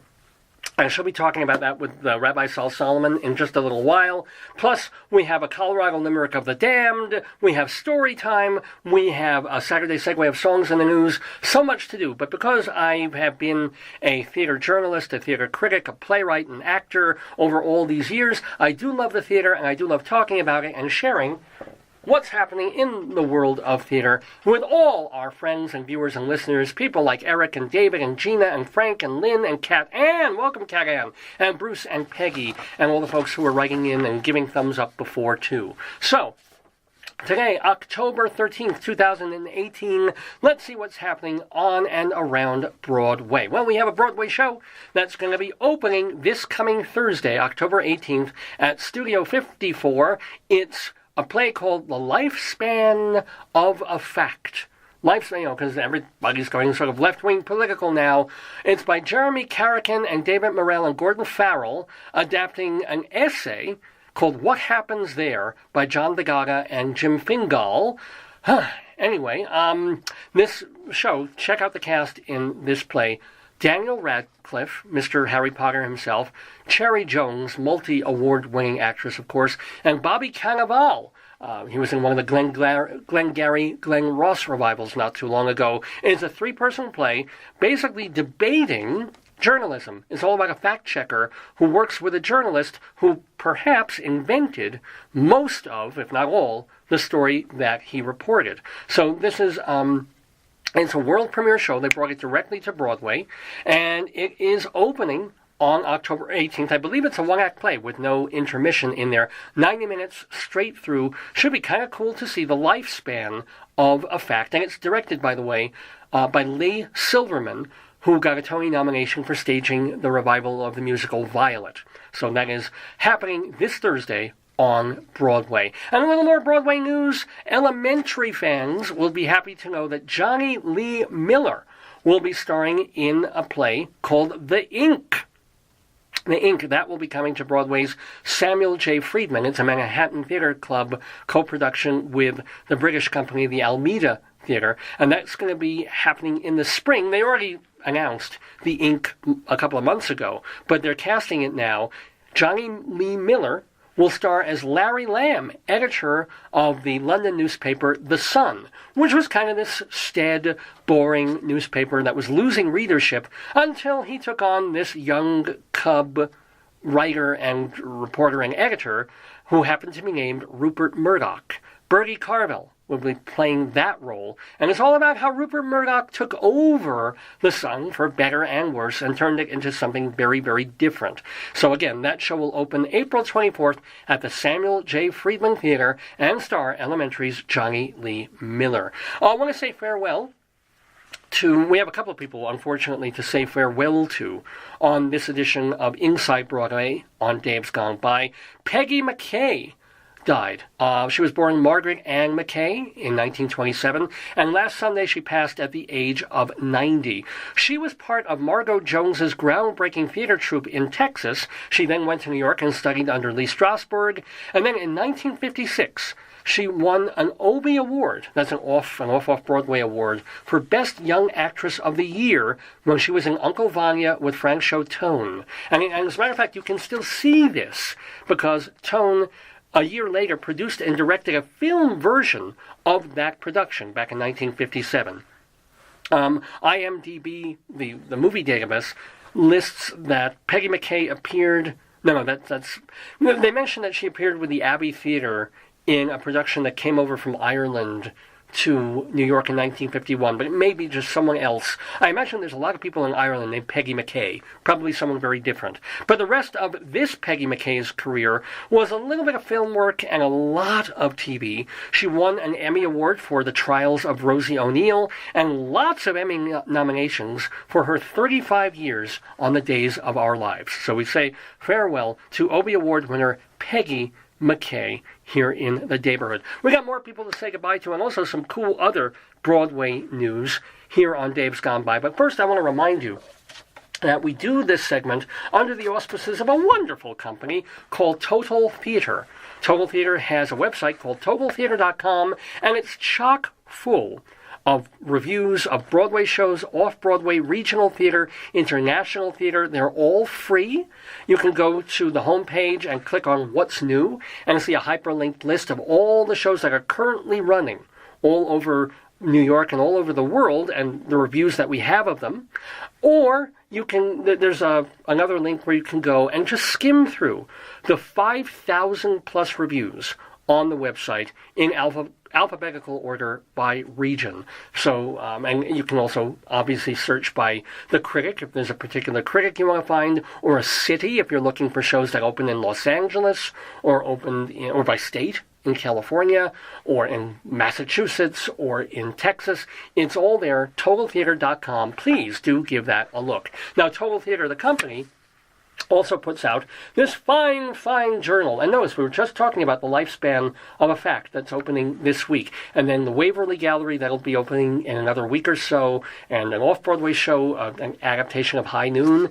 This is just the front cover of Performing Arts Insider, the Bible of Broadway since 1944. You know, I bet if we put a Fitbit tracker on the cover, it's so shiny and reflective, this probably gets 100 beats per minute of heart rate. And when I read this, and when people in the entertainment industry use this journal, their heart rates go to 140 beats per minute. It almost blows them out of their seats because there's so much incredible information in here, page after page. For example, right on this second page, you've got all the shows that are currently running on Broadway, and then the upcoming, all the shows that are opening this season, and even into next season, 2019-2020. When are they opening, and in what theater? Okay, fine, you can get that information other places. You can even get this some other places, not all that easy to find. A list of every single Broadway theater, its address, what show is in it, or what show is coming into it, whether it's a Schubert or a Ju Jamson or a Niederlander house, how many seats it has, all on this one page here.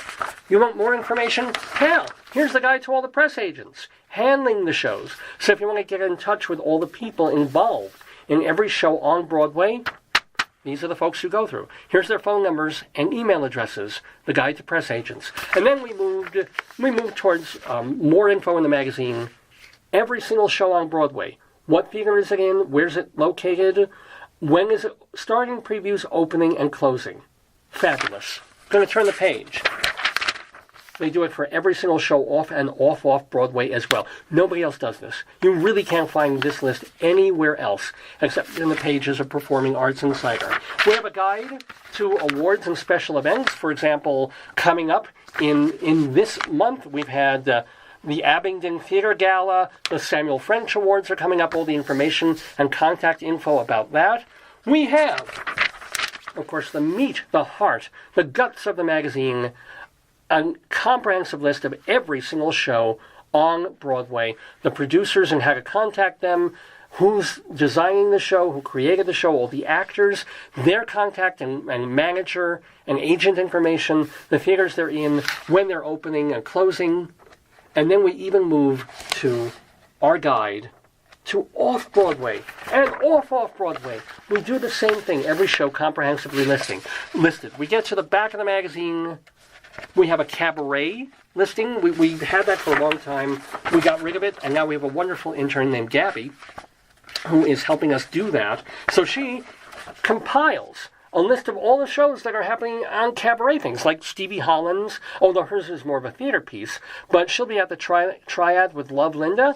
If you want to go to see shows at Birdland or Don't Tell Mama, the Duplex, Feinstein's at West 54th, it's all here in that. There's an index in the back of the magazine and, of course, information on how to subscribe. How do you subscribe to Performing Arts Insider? Well, go to the website, performingartsinsider.com. Performingartsinsider.com. It is not inexpensive, but worth every penny, and the people who subscribe renew year after year, because it's the only place that can get all that incredible information every single month, or sometimes twice a month. You can subscribe to the 21 issue per year plan, or just the monthly. Go to performingartsinsider.com to find out how, or if you're in New York, you can pick up a single issue for $16 at the Drama Bookshop or Theater Circle in Midtown. Either way, Performing Arts Insider is the Bible of Broadway. Now we move back to news of the Rialto on Inside Broadway on Dave's Gone By.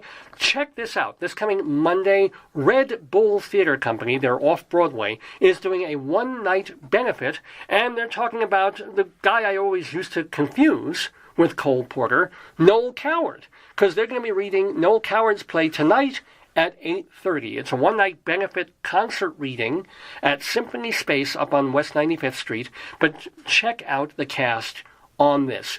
Norm Lewis, Bebe Neuwirth, Christine Nielsen, Brad Oscar, Lila Robbins, Ken Page, Rosemary Harris, Joanna Gleason, Mark Lynn Baker, Mary Testa, Michael Urie, he's going to be opening in Torch Song in just a couple of weeks, and Chris Sarandon. Now, this is sold out, but if there's any cancellations, you can find out at redbulltheater.com, and that's theater with an E-R, redbulltheater.com. Tonight, the show is called Tonight at 8:30. It's happening this coming Monday night at 8:30 at Symphony Space. Okay, a couple more farewells to get to on this edition of Inside Broadway on Dave's Gone By. I want to say kind of a personal farewell to a theater critic that we lost on Thursday at the age of 79, my colleague and friend Barbara Bannon. She was battling cancer and rather came upon her. She was battling it for a bit, and then 10 days ago, it just came up really strong on her and took her away. So I've known Barbara probably for 20, 25 years. She was, for a period, the secretary of the American Theater Critics Association, to which I belong. She was a theater critic in Salt Lake City, Utah, for more than 40 years, writing for the Salt Lake Tribune. She had done, like all the theater critics that I know, they had these great secure jobs for many years and then became freelance, sort of against their will. But she was still publishing right up to this year. She taught at the University of Utah. And the one thing I'm happy and proud to say is that you can find about 7 of her Utah theater reviews if you go to TotalTheater.com and look for Barbara Bannon, Bannon. Farewell to Barbara Bannon, a good writer, a good person, and she will be missed. A couple of other people in theater who will be missed. We lost, a couple of days ago, Carol Hall, the composer and lyricist. She started out as kind of wanting to be a middle-of-the-road, pop-ish songstress. Elektra Records signed her in the very early 1970s, and she put out a couple of easy-listening albums. But really, she is best known for one piece of theater work that she did. In 1978, she wrote the score for the Best Little Whorehouse in Texas. That was Carol Hall. And then she followed that up with a show that wasn't really that bad, but it flopped, called The Best Little Whorehouse Goes Public, as well as she also wrote some one-act plays. And you remember that old show, Marlo Thomas's Free to Be You and Me, that children's show back in the early or mid-1970s with these cool songs and animated things and little sequences that were giving, that were empowering children and especially girls? Well, she wrote songs for that. She wrote It's All Right to Cry, that Rosie Greer number. It's all right to cry, might make you feel better. She wrote that. She also wrote, what else? Carol Hall wrote songs for Sesame Street, and she wrote the popular cabaret tune Jenny Rebecca, which was covered by no less than someone named Barbara. So a big farewell to Carol Hall, who passed away a couple of days ago, and we lost another musical theater person, Ira Gassman. Again, mostly known for one show, although he did other work. He passed away on October 6th. He was a playwright, lyricist, and journalist, and a Tony and Drama Desk nominee for the musical The Life back in 1997. He co-wrote that with none other than Cy Coleman, and I remember this show. It was a show about people who were in drugs and prostitution and trying to get out of that life, and of course The Life pulls them back in. And again, not my favorite Broadway show. It didn't get the best reviews, but it had a score that was certainly worthy. I still hum I'm Getting Too Old for the Oldest Profession, and the song that we're going to play to end this sequence. But Ira Gassman, he co-wrote that show, The Life, in 1997. He also did the off-Broadway show What's a Nice Country Like You Doing in a State Like This in 1985, and the Lortel-nominated off-Broadway musical Radiant Baby in 2003. Now, I talk about The Life and some underrated songs that they have in there, and songs that you should check out. One of them is called Easy Money. And I have the cast album for The Life, and I could have played a portion of that, but no, I'm going to do something so much cooler. And I probably played this already in earlier editions of Dave's Gone By. But they did a CD of songs from The Life covered by other artists. Now, a lot of other Frank Wildhorn would do this with his shows all the time, and I'm sure Lin-Manuel Miranda songs are going to get covered by pop people, stuff like this. But this is going back 20 years now, when they put out a CD of songs from The Life, co-written by Cy Coleman and Ira Gassman, and one of the folks covering the show tunes on that CD was like 97-year-old, or thereabouts, George Burns. And George Burns did his version of a tune called Easy Money. It's cheesy, it's ridiculous, it's absolutely wonderful in a manner of speaking. I wish I could play the whole thing, but of course Facebook will cut me off if I play too much of it. But ladies and gentlemen, you haven't lived until you've heard at least a portion of George Burns singing Easy Money. Easy money, I'm learning how to make it. Easy money, you just reach out and take it. Oh, what a catchy song, right? And of course George Burns wheezing away, easy money. And yet he still had that George Burns je ne sais quoi, did he not? Anyway, speaking of je ne sais quoi, someone who had that in spades was the composer and the brilliant songwriter Cole Porter. Well, I don't know that much about Cole Porter. I do know that he lived the high life. He had wonderful New York cocktail-y friends, but he also had a very difficult later few years because of a terrible accident. And there was a woman by his side for decade after decade after decade, even though you would figure that someone with Cole Porter's proclivities would not be interested in women. But no, there was a Mrs. Cole Porter. Her name was Linda.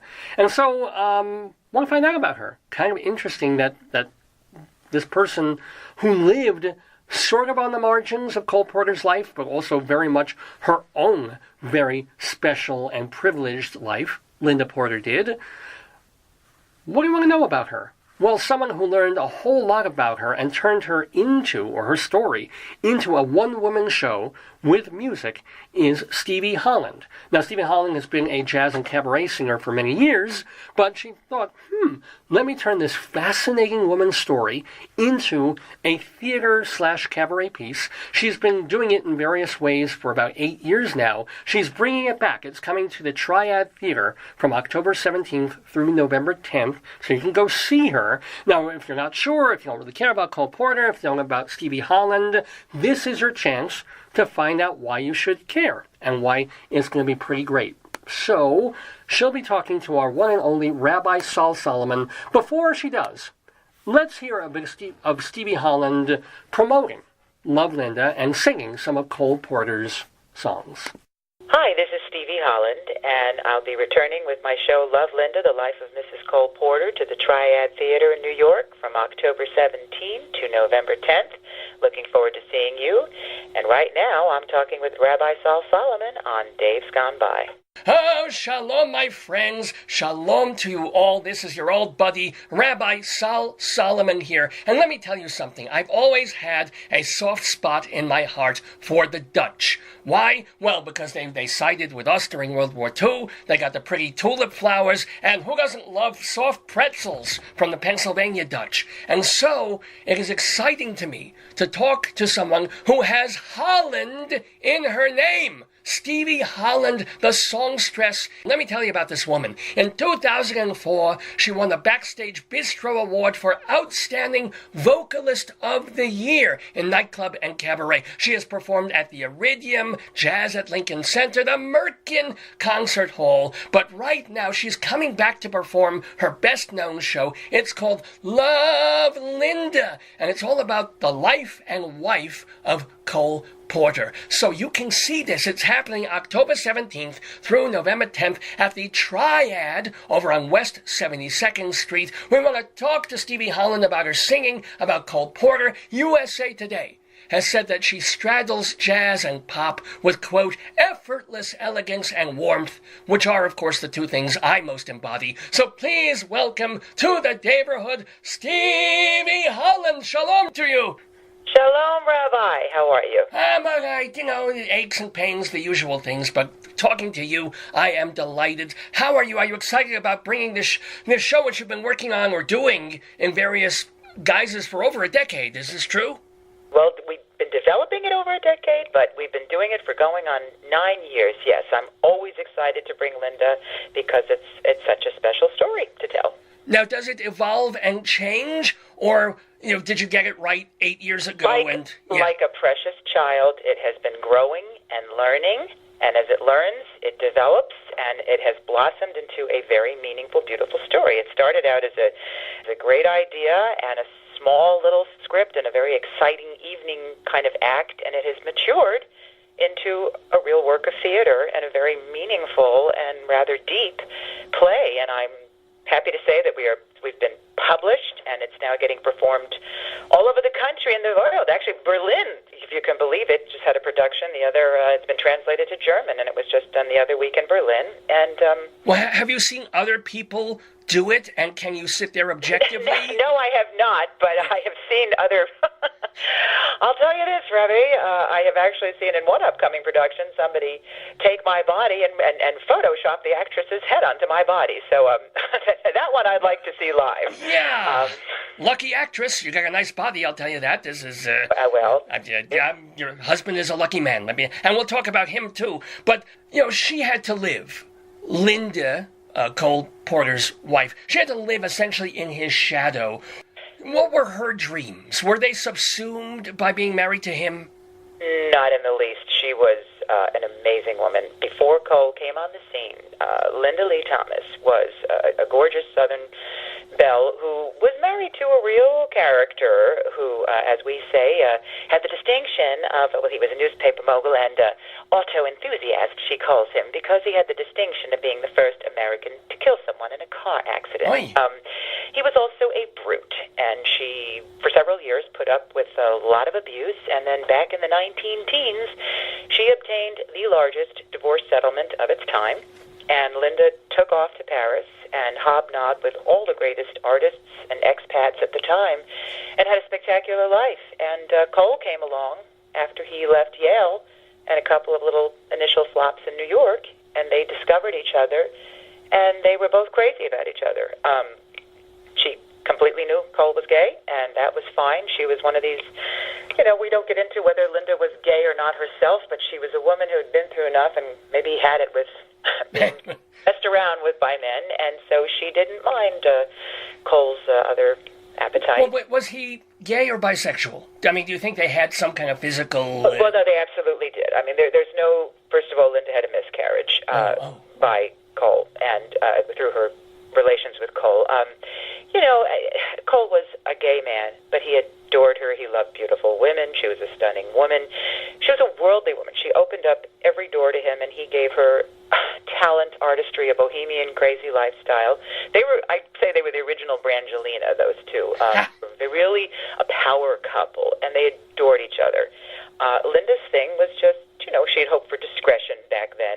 She didn't want to be made a fool out of, but she completely accepted Cole's homosexuality, and they, in the nuances of relationships in life, I mean, you can be gay and you can stray sometimes, and obviously Cole did with Linda, and they were, just very deep companions. Well, with their understanding, was she able to go out and see other men/women? I have no doubt that she did. I have no doubt that she did. But again, Linda was a little less sexually charged probably as Cole was. But as I said, the discretion was really important. So all of that was being followed beautifully until Cole just became so famous after Broadway, and they moved to Hollywood. And as we say in the script, with all those suntanned Adonises around him, Cole quickly abandoned the discreet behavior I had grown to rely on. So there was a time when, she finally felt made a fool out of, and she went to Paris and filed for divorce. And then Cole followed her, and ultimately she rejected him, but he had a horseback riding accident that rendered him completely crippled at the time, and so Linda ultimately came back and cared for him, and they stayed together until the end of her life.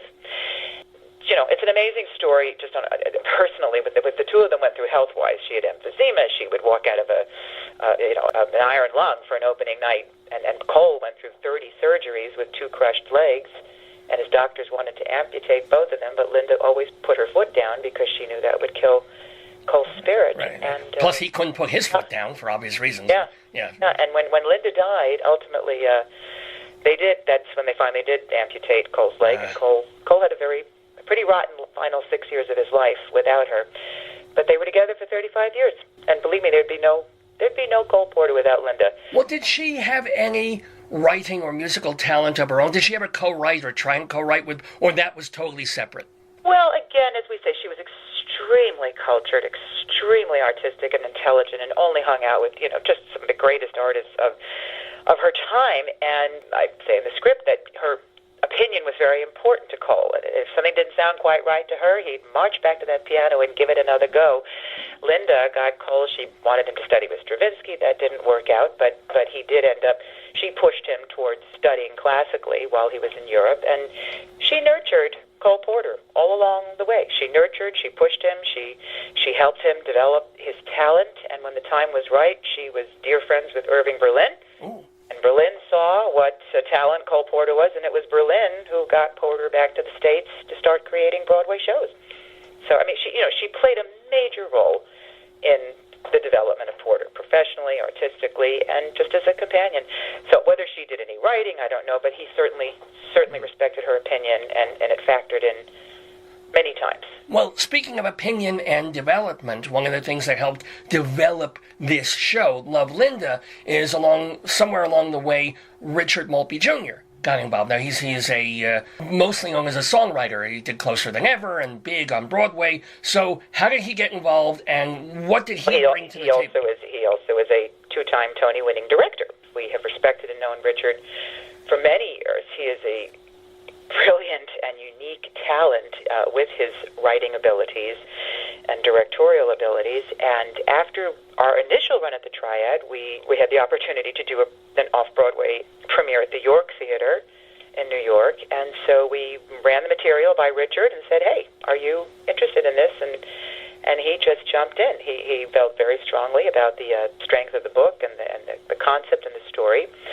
So Richard came on board, and he was just a really brilliant sounding board for me to help develop the book as a dramaturging director. And, the show just went to a whole new level from the initial Triad production to the York production. Right. I'm curious about specifics in terms of what you would have done had he never come on board and you were just doing a cabaret act, which was a mix of music. It was never a cabaret. It was always a hybrid. The one thing about the show is it's no and then Cole wrote. It's not that kind of thing, and I'm not Stevie. I'm Linda Porter. I play her, and what we do is we take some very well-known and some lesser-known Cole Porter songs completely out of context and use them to further our narrative. And it's always been a very sort of interesting hybrid show. The book just became richer and richer and richer and developed because every time we did it, people wanted more. They just wanted more story and more. Linda and I've been very cautious to never. Of course, there's artistic license taken as a writer, but I've done an enormous amount of research with this project. The Cole Porter Trust is our partner. Bob Kimball, the historian, is 100% respect for this product and behind it, and considers it one of the greatest Cole Porter shows ever created. So it wasn't really cabaret; it was a hybrid. But it was always a little, mixture theater, and it felt cabaret because initially at the Triad we had like a standing mic, and you've got this woman up there singing Cole Porter songs, so it seems like a cabaret show, but it's not. We got rid of the handheld mic and went to the body mic, and then went to a bigger set, and put it in a more theatrical theater environment, and then that's what I'm getting at. In other words, specific suggestions that Maltby made that you didn't think of yourself, like improvements that he made, suggestions of songs. What? Oh no, actually, Richard never suggested any songs. I have always. The songs have been completely my choice, not even Gary's. I have chosen the songs, and then Gary and I discussed arrangement approaches, and then Gary William Friedman put his brilliant spin on the arrangements, and then also Gary wrote a lot of original music that the show is constantly underscored. There's beautiful themes and additional original music. Richard, to take it from the Triad production to the York, first you're putting it on a bigger theatrical stage, you're creating a set, you have props, you're creating an environment and a world for Linda to now live in instead of just a more cabaret type space. You're putting a body mic on her so she can now start holding things and doing things and acting a little more than just the constraints of a handheld mic. And then Richard, just as, writer to writer, just got me thinking at times, maybe this line we can, maybe just, are you really saying as much as you want to say there? So he'd nudge and prod and get me to rethink some of my writing. And there are one or two lines that Richard absolutely did contribute to this project, and I'll Fine. add a mystery for this juncture. Now, but the script is largely mine. It is my words, and Gary functioned as a brilliant editor, partner, dramaturg on it too, and so that's why it's this book by Stevie Holland with Gary William Friedman, and it's been a collaborative process. So. Now, when you mentioned Gary William Friedman, we should tell people that you are married to this composer, the guy who wrote The Me Nobody Knows. How long ago did you guys meet? Well, I was a child bride, of course. We were introduced by mutual friends who knew my work as a lyricist and singer, and Gary had written an opera, actually, Joanna Simon, Carly Simon's sister, that family, who was a beautiful opera singer, and her husband, who was a writer. Gary had worked with Jerry Walker, and Jerry and Joanna knew my work, and they actually introduced us and suggested that we collaborate together as a songwriting team. And that was, okay, folks, about 21 years ago. Not that long ago. I thought you were going to say we're like just celebrating 50, our 19th wedding anniversary, so. Oh, mazel. So, thank you. Is that difficult? I mean, you still collaborate. He's helped you on this particular show. You guys are working on a musical that we can talk about. Well, actually, I'll ask you now. You guys are working on something called Merchant of the Movies, which is an old George S. Kaufman play and adapted various ways. Anything happening with that, by the way? Well, we have just been, yes, I mean, it's all been about rights securing and getting it outward. Now it's about the next level, and we have a couple of possible regional theaters interested in developing it, or we might just do the old workshop route in New York. So we're trying to decide that right now, but we're, it's not headed towards a New York production yet.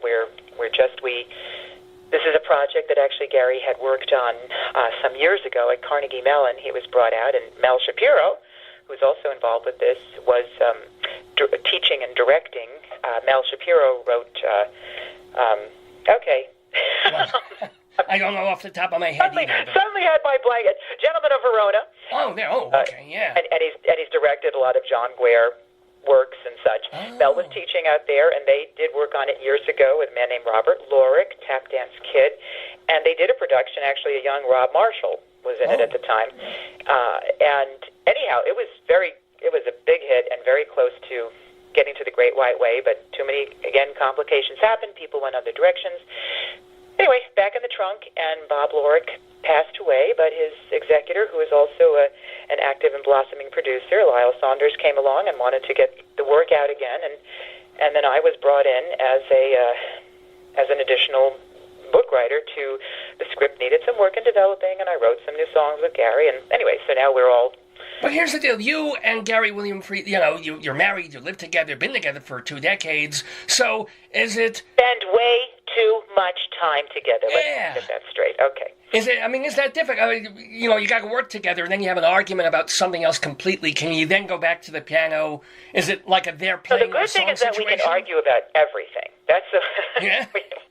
There's no. We argue about everything, so it all kind of evens out. Yes. No. It never gets so heated that we stop working. And actually, we just finished recording. Hopefully, we'll all hear it. A commercial for public service announcement for AARP. Oh my goodness! We do all sorts of things. Well, speaking of all sorts of things, there's another show that Gary William Friedman was involved with on Broadway. This is going back to 1978, called Platinum. Are you revising that? Well, Platinum, yes, which starred Alexis Smith, and by the way, Alexis Smith also played Linda Porter in the movie Night and Day. This is all just so much involuted stuff in our lives here, but Platinum originally started as a show called Sunset up in Buffalo, and Tommy Toon was the original director.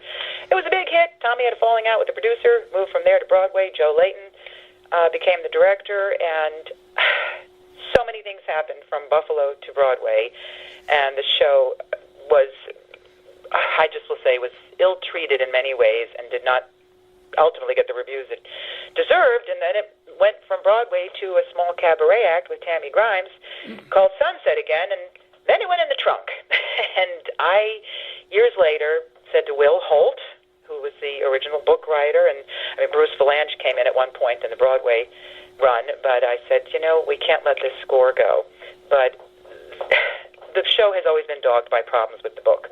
People didn't love the two main characters, the Hollywood movie star and the rock star, wanting their comeback. So, with Will's blessings, I took it and I whittled it down to 3 characters. Lila Halliday, the star, Dan, the rock star, and Jamie, the recording studio owner, and I created a 3-person show with Gary. And we did do a very successful reading at the York Theater last year, and we're developing that, and that's one of the next things on the horizon. We'll see what happens with that in this business called Schmo.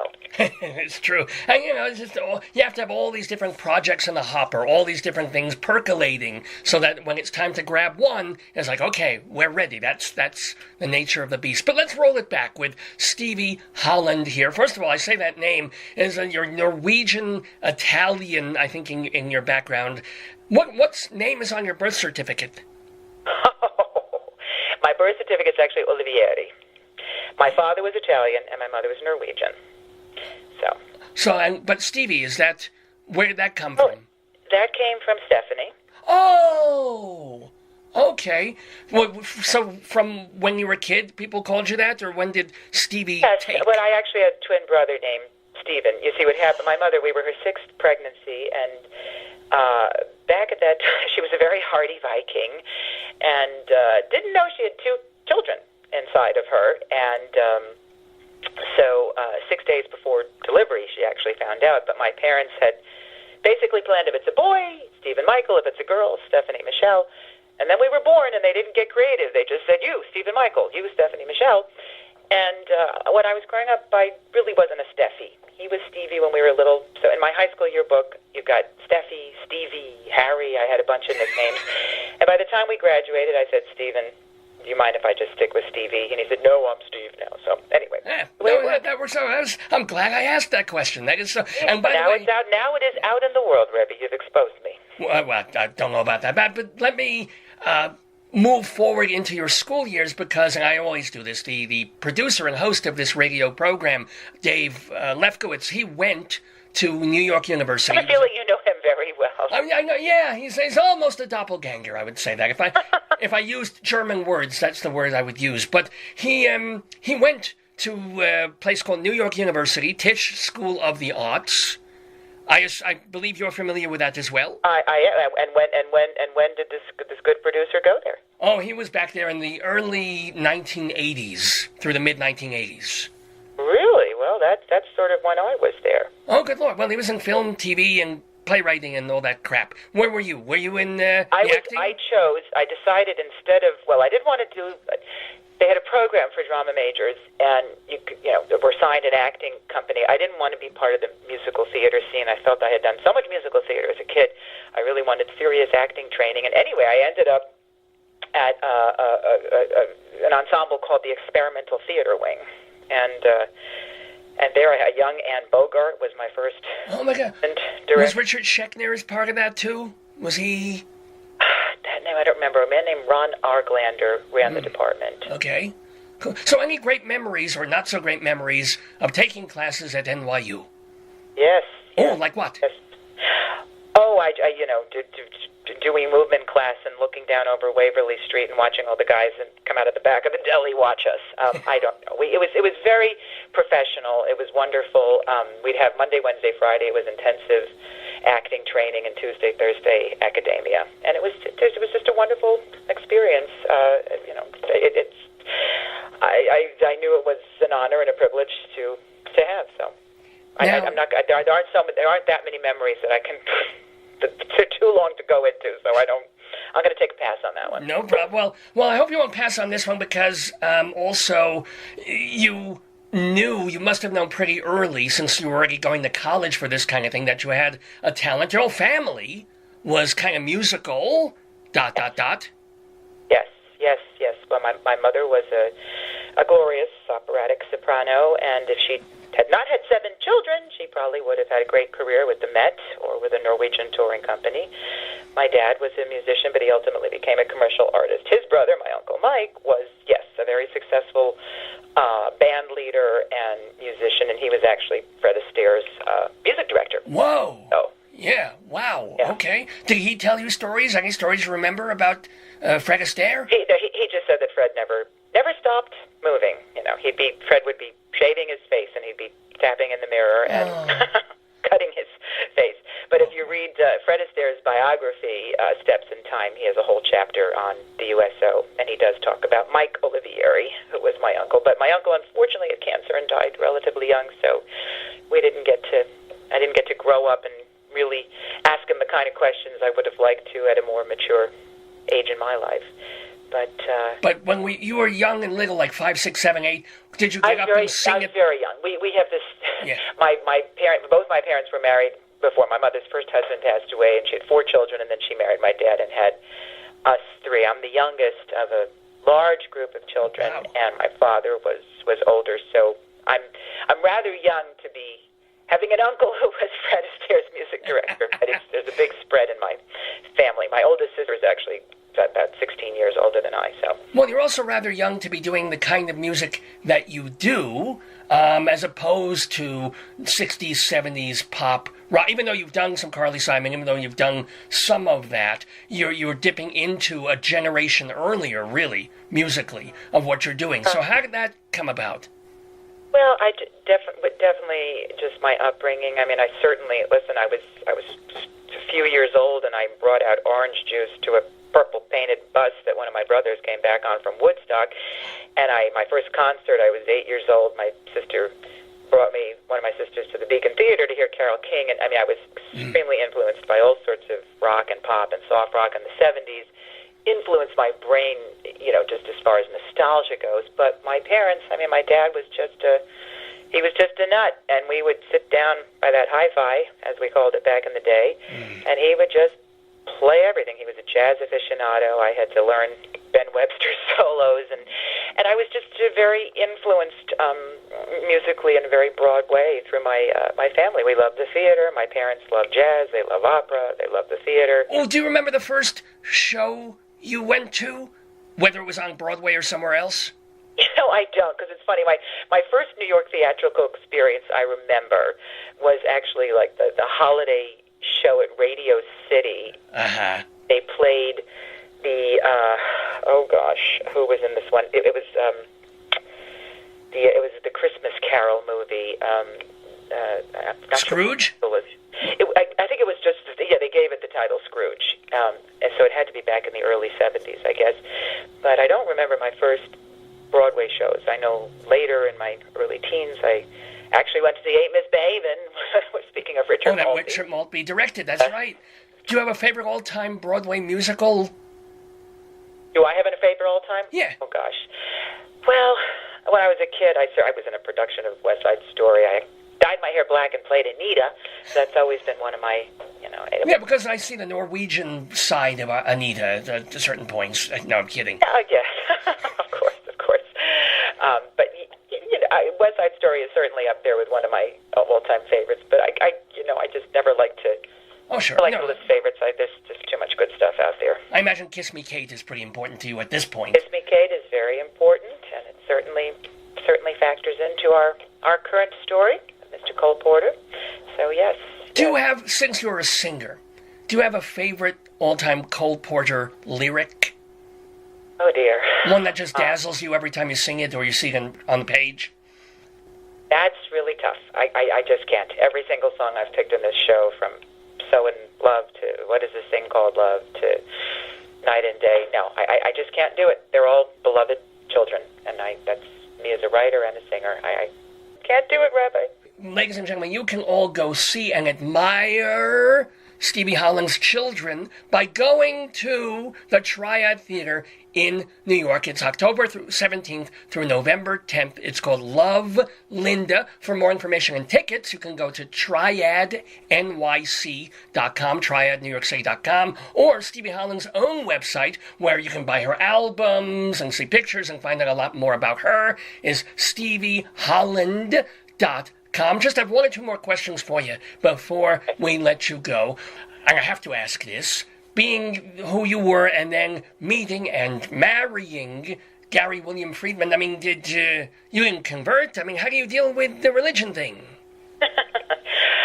Well, Oh, Garrula, God bless him. He's paid a lot of dues. He's written a lot of liturgical music. He actually raised two children and did his best to educate them in the ways. His first wife passed away, I will mention, when we married, just in case there's any question. Did he force and no? He took care of her through 15 years of illness.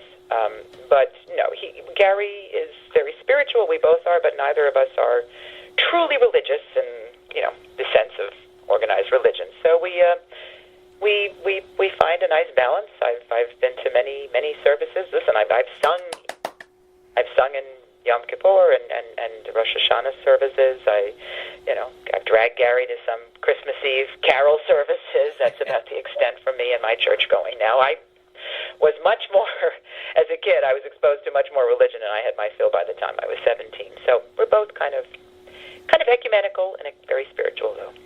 Now, another question that I do want to ask you, I mean, I know this is more of a theatrical performance, but mostly you are a recording artist, a singing person, you have a bunch of solo CDs out, but in terms of nightclub and cabaret, there's always that worry, that feeling that everybody who's going to these things is 60, 70, 90 years old. Are you getting, when you go concertize, 20, 30, 40-year-olds? Absolutely. Well, particularly since my album started branching out more into the jazz world and my vocal direction, I definitely get a broad... I'm at 20, I can't... It's some of the theatrical productions, yes, but I'm not going to say I get a bunch of 20-year-olds, but I certainly get them in their 30s and 40s, and what can I say? I don't know why or how. Every theater has its own population, I suppose, that frequent that particular theater. But I found with Love Linda, we've been really blessed and really surprised, I suppose, that there's quite a cross-section, age-wise, race-wise, everything. It's just, it's not what you might think would be the median age right demographic. Yeah. Last question for you, like being a master of the craft that you are. Do you have any advice for people who maybe want to go on American Idol one day, or do you hate that show, or for just people who want to do what you do? I don't even know if I've actually ever watched it. Look, first of all, I had a brilliant voice instructor, and I did teach privately some students I have on and off through the years. And, I will say all sound is meaning. Everything you put out there means something. Protect your voice. Be healthy. Treat it as you would go to the gym. You have to do scales. You have to take care of it. I've never been a fan of, over-pushing the pop belting and damage. And just really be true. I'm really, really so turned off by pyrotechnics and frills and trills for the sake of frills and trills. I do believe in honesty. If you're singing a song, you're telling a story. The lyric is always the most important to me first, before the music. And, of course, got to be good music, too, but lyric first. Just be true. Be true and have something to say and know what you're saying. Well, it is absolutely true that we've had a delightful time talking with Stevie Holland, star and creator of Love Linda. It's at the Triad Theater from the middle of October through early November. Go get your tickets at triadnyc.com. Find out more at StevieHolland.com. You are indeed a tulip, a growing, blossoming tulip in the Daverhood. And all I can say is wish you much continued success, great singing, love with your Jewish husband, and... Thank you, Rabbi. Mazel and gesund. Total pleasure. And all my best to you. I hope you'll be joining us for one performance. I would love to, and shalom to you. Shalom to you, too. Do you long for oolong like I long for oolong, baby? Do you long for oolong like I long for oolong, baby? There you have Stevie Holland in the Daverhood on Dave's Gone By. So great to have her there with Rabbi Sol Solomon here on Dave's Gone By. Hope you enjoyed that. Remember, if you missed all or part of that, do tune in to our archives. I haven't even mentioned this, that, you can go to davesgoneby.com, our website, and listen to episodes going all the way back 16 years. We had our 16th anniversary episode last week, and there have been, prior to this one, 669 previous episodes of the Dave's Gone By show. We've been able to save most of about 666 of them. Quite honestly, we lost a couple for technical difficulties, and there's parts of some that got chopped out or have some bad audio in them, but the vast majority have been saved and salvaged, and they're there mostly to listen to. The past half a year, we've also been doing these videos, so those have been saved too if you want to listen or watch instead of or as well as listen to them. So, yeah. If you ever have one of those sick days, if you ever, God forbid, get pneumonia or some horrible disease and you're laid up in bed for a week, just go to davesgoneby.com and go poking around. You can browse at random. You can listen to all the wonderful guests that we've had on the show, the comedy bits, the different sequences that we've done, and enjoy the archives at davesgoneby.com. There's also photos there. What else? What else do we have on? The history of the show. Just a ton of cool stuff. Do please check it out. Remember, it's all free, and you can download the audio, you can stream it on your computer, you can put it on your iPod. We make it, hopefully, as easy to either listen to the podcasts or to watch the videos as possible at the website. And also, please remember, if you want to get in touch with me, well, the easiest way is actually during the show. Being here on Facebook, drop me a Facebook message. You can drop me a Facebook message the whole week long, or still email me, davesgoneby@aol.com. davesgoneby@aol.com. I also have a Twitter feed that I don't use nearly enough, but it's Radio Dave 2. Radio Dave, the number 2. Well, it is Saturday, October 13th, 2018. We are live here. It's about 20 after 11 in the morning, Mountain Time, with the 670th episode of the Dave's Gone By Facebookio program of the stream. Dave Lefkowitz here with you. So what else do we have to do on the show? We've got our Saturday segue of songs in the news. We also have a brand new story time. Very excited about this. But before all that, well, you know, we've been talking about theater and Broadway musicals, and Broadway itself. So we're cultural. We're going to stay in a somewhat cultural realm just for another moment or two and get poetical with you. Because every week we do a Colorado Limerick of the Damned. Colorado Limerick of the Damned. And that is where we go take a place in Colorado, a city or town, and we do a short poem about that place, a limerick, which is 5 lines long. You know, limerick.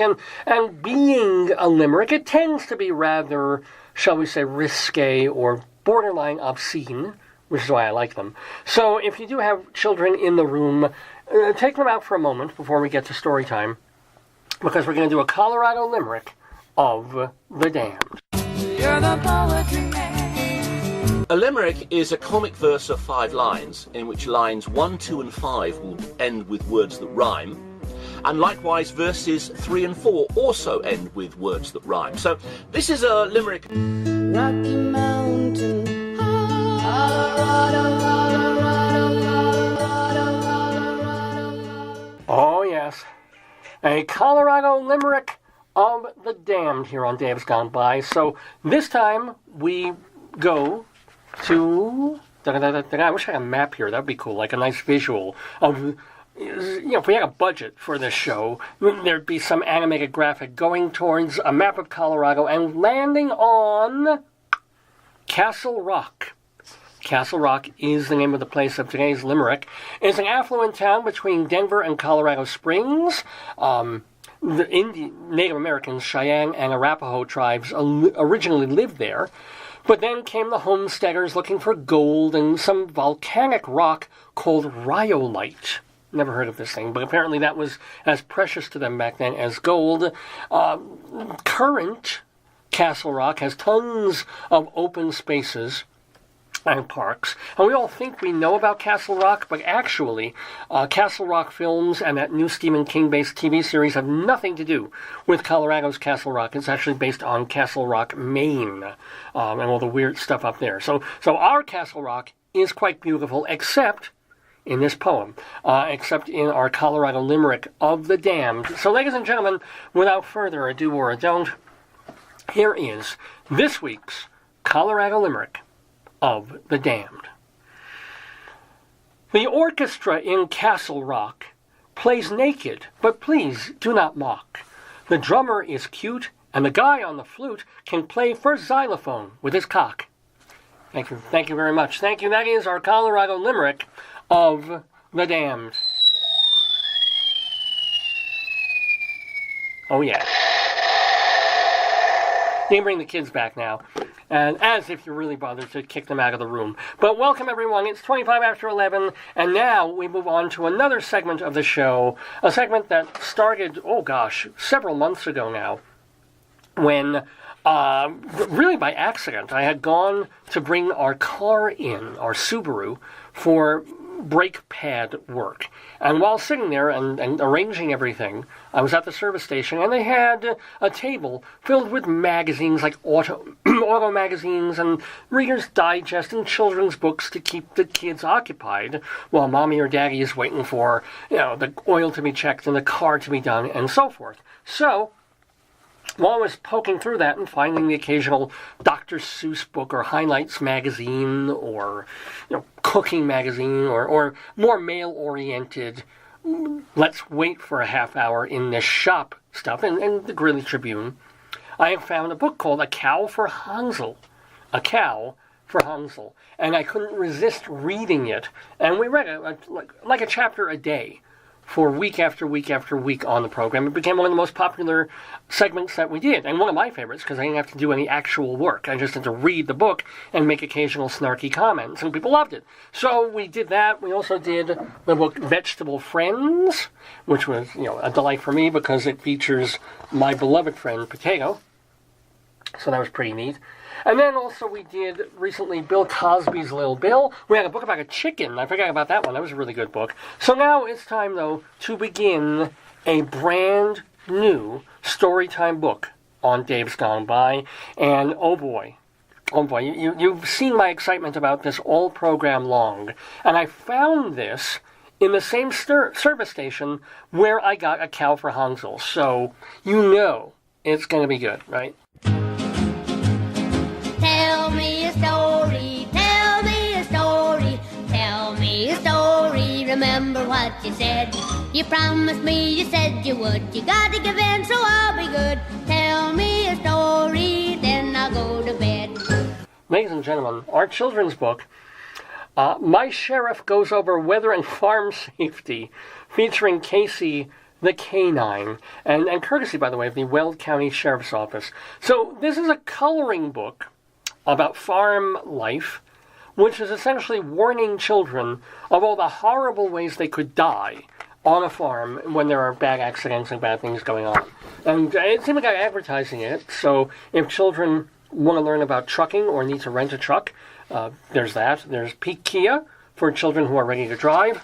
And, look, apparently there are others in this series, and I definitely want to get them. It's the My Deputy Friends and Me series, presenting weather and farm safety. Now, I would have written my name in this book, but somebody beat me to it and scrawled and scratched his or her name.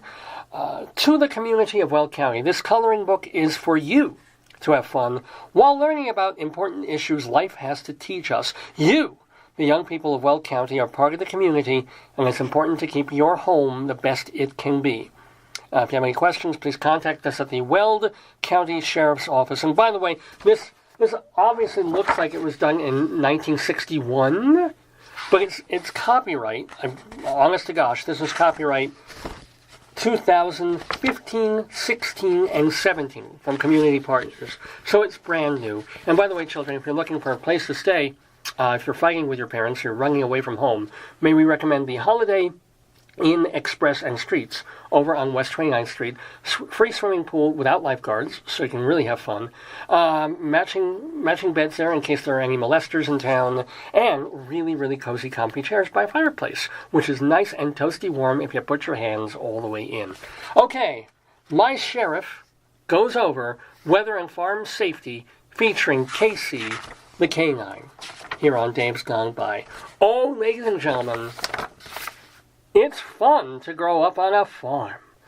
But Casey wants us to be aware when we are playing outside.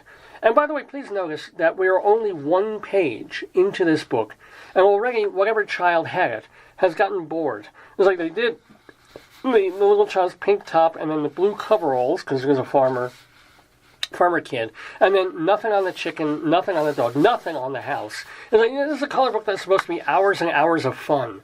And one kid took about 3.5 minutes, took one crayon, then another crayon, and say, fuck this, I'm going on my Xbox. So, it's fun to grow up on a farm, but Casey wants us to be aware when we're playing outside. So there's Casey the canine, kind of cute, kind of has a bit of a phallic David Duchovny nose. I don't know where that's all coming from. And also a kind of a magical collar with a 1, 2, 3, 4, 5. It is a sheriff's star, but it could also be a pentagram, which reminds me of the Psycho dog on Cartoon Network, Mr. It's not Mr. Wiggles, Mr. Oh dear. If you're watching now, I don't want to take the time to look it up, but Mr. Pickles. If you've ever seen Mr. Pickles, it's a dog that loves its little boy owner, but then is a sociopathic, satanic worshipping dog that murders people in horrible cold blood. I'm thinking, there's the pentagram, could happen. Anyway, we move on. My mom is always with me when I ride my horse. And there's a little boy on the horse there. And then the kid tried again. I give the first owner of this book credit. That tried to do a little bit there, was getting a little bit outside the lines. Mommy yelled, gave the horse, maybe the horse has a cold, kind of a reddish pink nose, or maybe the horse is an alcoholic. My mom is always with me when I ride my horse. She makes sure I have my helmet on. I figure any kid reading this book probably has a helmet on every moment he is awake. Just saying. Just saying. Oh, it's so great to see the new calves on the farm. Well, I like looking at women's calves, but this is a little different. So here's that kid here. He's got his overalls on. Notice there's no coloring whatsoever on this page. 3 pages in, the child has given up. And but you got these cute animals. There's a cute little, the hell is that? Is a sheep? I do like sheep. There's a cow with a bemused expression on its face. There's a dog that doesn't change the expression on its face. As a matter of fact, it's the, let me check something here. It is, it's got its mouth open. It's not the exact same picture. You can see some real artistic work was done on this book, because here, Casey the canine has his mouth closed, and here, Casey canine is in the middle of a yawn, because he's as bored as we are. Casey and I stay on the other side of the fence because the mother is very protective of her babies. Well, that's nice. I mean, you do, of course, when the cow is there, you don't want to go messing in and playing with the little babies. Okay, for sure. Good, nice advice of staying on your side of the fence. So, and look at this charming picture, right? You got the happy, smiling, yawning dog, the sweet expression of the cow, a very smiley, kind of sideways smile sheep, and a very happy young boy. Okay, the next page of this book is this. And it's like, for those just listening and not seeing the video, it's 3 giant bottles of poison with a skull and crossbones and XXX, which is probably liquor. It's not really, or maybe Dad stashes his porn in that bottle. There are a lot of places on the farm that I need to stay away from. You need to stay away from people who write children's books like this. This is like this giant no symbol. Stay away from these. And what's kind of ironic is this is the one thing they should have left uncolored in, so that the parent could say, oh, by the way, when you see this on a traffic sign later in life, it's going to be colored red. Why don't you color this red? But no, this they just put completely in black, as if banning whatever's in these bottles. I told Casey, because this child who wears a helmet all the time talks to his dog, I told Casey that I never play where they keep the poison. Casey was very proud of me for staying away. So are we all, kid. So are we all. We're reading, by the way, My Sheriff Goes Over Weather and Farm Safety, this marvelous book that comes to us from the Weld County Sheriff's Office. So, yeah, you're really going to show this page to a 4-year-old. They're going to get nightmares, for God's sake. All right, we'll move on to something a little gentler. There are a lot of ladders on my farm, but I don't climb them. So, there's a ladder going up to the barn there. Casey and I have so much more fun playing on the swing set. as if children never get hurt, falling off swings and bash their heads open and get horrible scrapes on their knees and elbows and such. But anyway, okay, more good advice. Don't be crawling up the ladder if you don't know where it leads. And by the way, we talk about safety. We talk about don't touch a hot oven. Stay away from poisons under the sink. Absolutely. But how many of us remember to tell our children, stay away from those grain silos? The evil that lurks in grain silos. It's terrifying. It's creepy. They've done entire film series about them. Dario Argento, I think is the guy who did Suspiria, did the whole grain silo quadrilogy. Casey said I should stay away from the grain silos too. Seemed pretty happy from staying away from them. Don't climb up to look inside, because you could easily get trapped inside the silo. Now, if you haven't already terrified and traumatized a little boy by putting this in a coloring book, or a little girl, it's like, do you really want to say, not just, hey, these cute-looking things that sort of look like phallic underarm deodorants, stay away from them? No, you have to tell the child, when you see that grain silo, you could get trapped in it forever and get eaten and die. You'll be turned into grain, and your old parents will be eating you eventually. Not good, as Joyce writes in, not good, not the grain silo. I know. I'm shaking just looking at them. Potato should be used to grain silos. He's scared too. Don't climb up to look inside your grain silo. So if you have a grain silo in your living room or den, or perhaps even your solarium, keep your children away. Silos bad. Now, we get back to a little happiness and light and a boy and his dog. Casey and I have fun playing ball. Casey's still in that yawning mode. He hasn't changed his expression in the past 5 pages, because it's much easier to draw that way. And neither is this kid. This kid is just like, it's the same. Look at this. Look at the expression on the kid's face. Okay, right? Look at the expression on the kid's face when he's on the swing. Look at every single page. There's something wrong with it. This child is either hypnotized or they stuffed him. He's dead. This is the personality of this child. It's terrifying. Look at same expression. I just noticed this. That's why I'm going berserk over this. Here he is by those scary grain silos. Here he is. Is he doing anything with his hands? Does he move his hands at all? No, the hands don't move. The hands are always hooked in the pocket of his overalls, just in the same exact spot. Kid has only 4 fingers. Should tell you something else about why this kid wears a helmet. All right. And now, so the dog doesn't change expression, the child doesn't change expression, and have as much personality as that soccer ball. We have a special fenced-in area that Casey and I play in. It's my safe area on the farm. And I wish there was a twist on the last page that, like, Casey was a pit bull and goes absolutely berserk. And if there wasn't a fenced-in area, the kid could run away. But because the kid can't climb over the fence, the dog keeps tearing him down and clawing the poor boy to death. But hey, even when this child is getting clawed and mauled and mangled by the dog, I'll bet his expression stays like, and the hands don't move. What the? Oh, he's changed the outfit. This is absolutely amazing. Without changing the expression on his face and without moving his hands, somehow this little boy has gone into a swimsuit. So this is, of course, the pedophile page of this book. Casey and I play by the pond only when there is an adult to watch us. And certainly, when you're near a pond and you're going for a good swim and you got the dog with you, you need an adult ready with a really sharp pitchfork.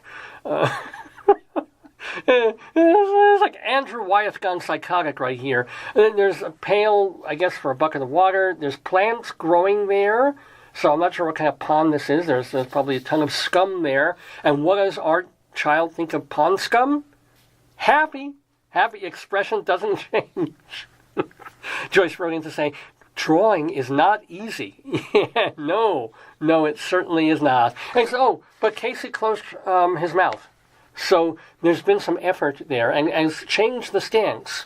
He's not sitting like this, like he was with the ball, because you can see how much fun they're having playing with the ball there. Now they're having fun, not actually going for a swim, but just standing by the pool while this eerily smiling farmer, is holding up a pitchfork. Man, what a book. Oh, look, does the child's expression change? Not even in close-up. No.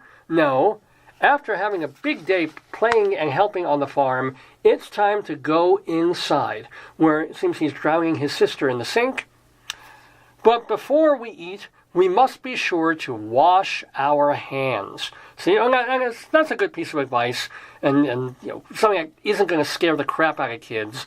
It's going to hopefully scare the cow crap off their hands. So here's that little child, and notice they never actually name the child.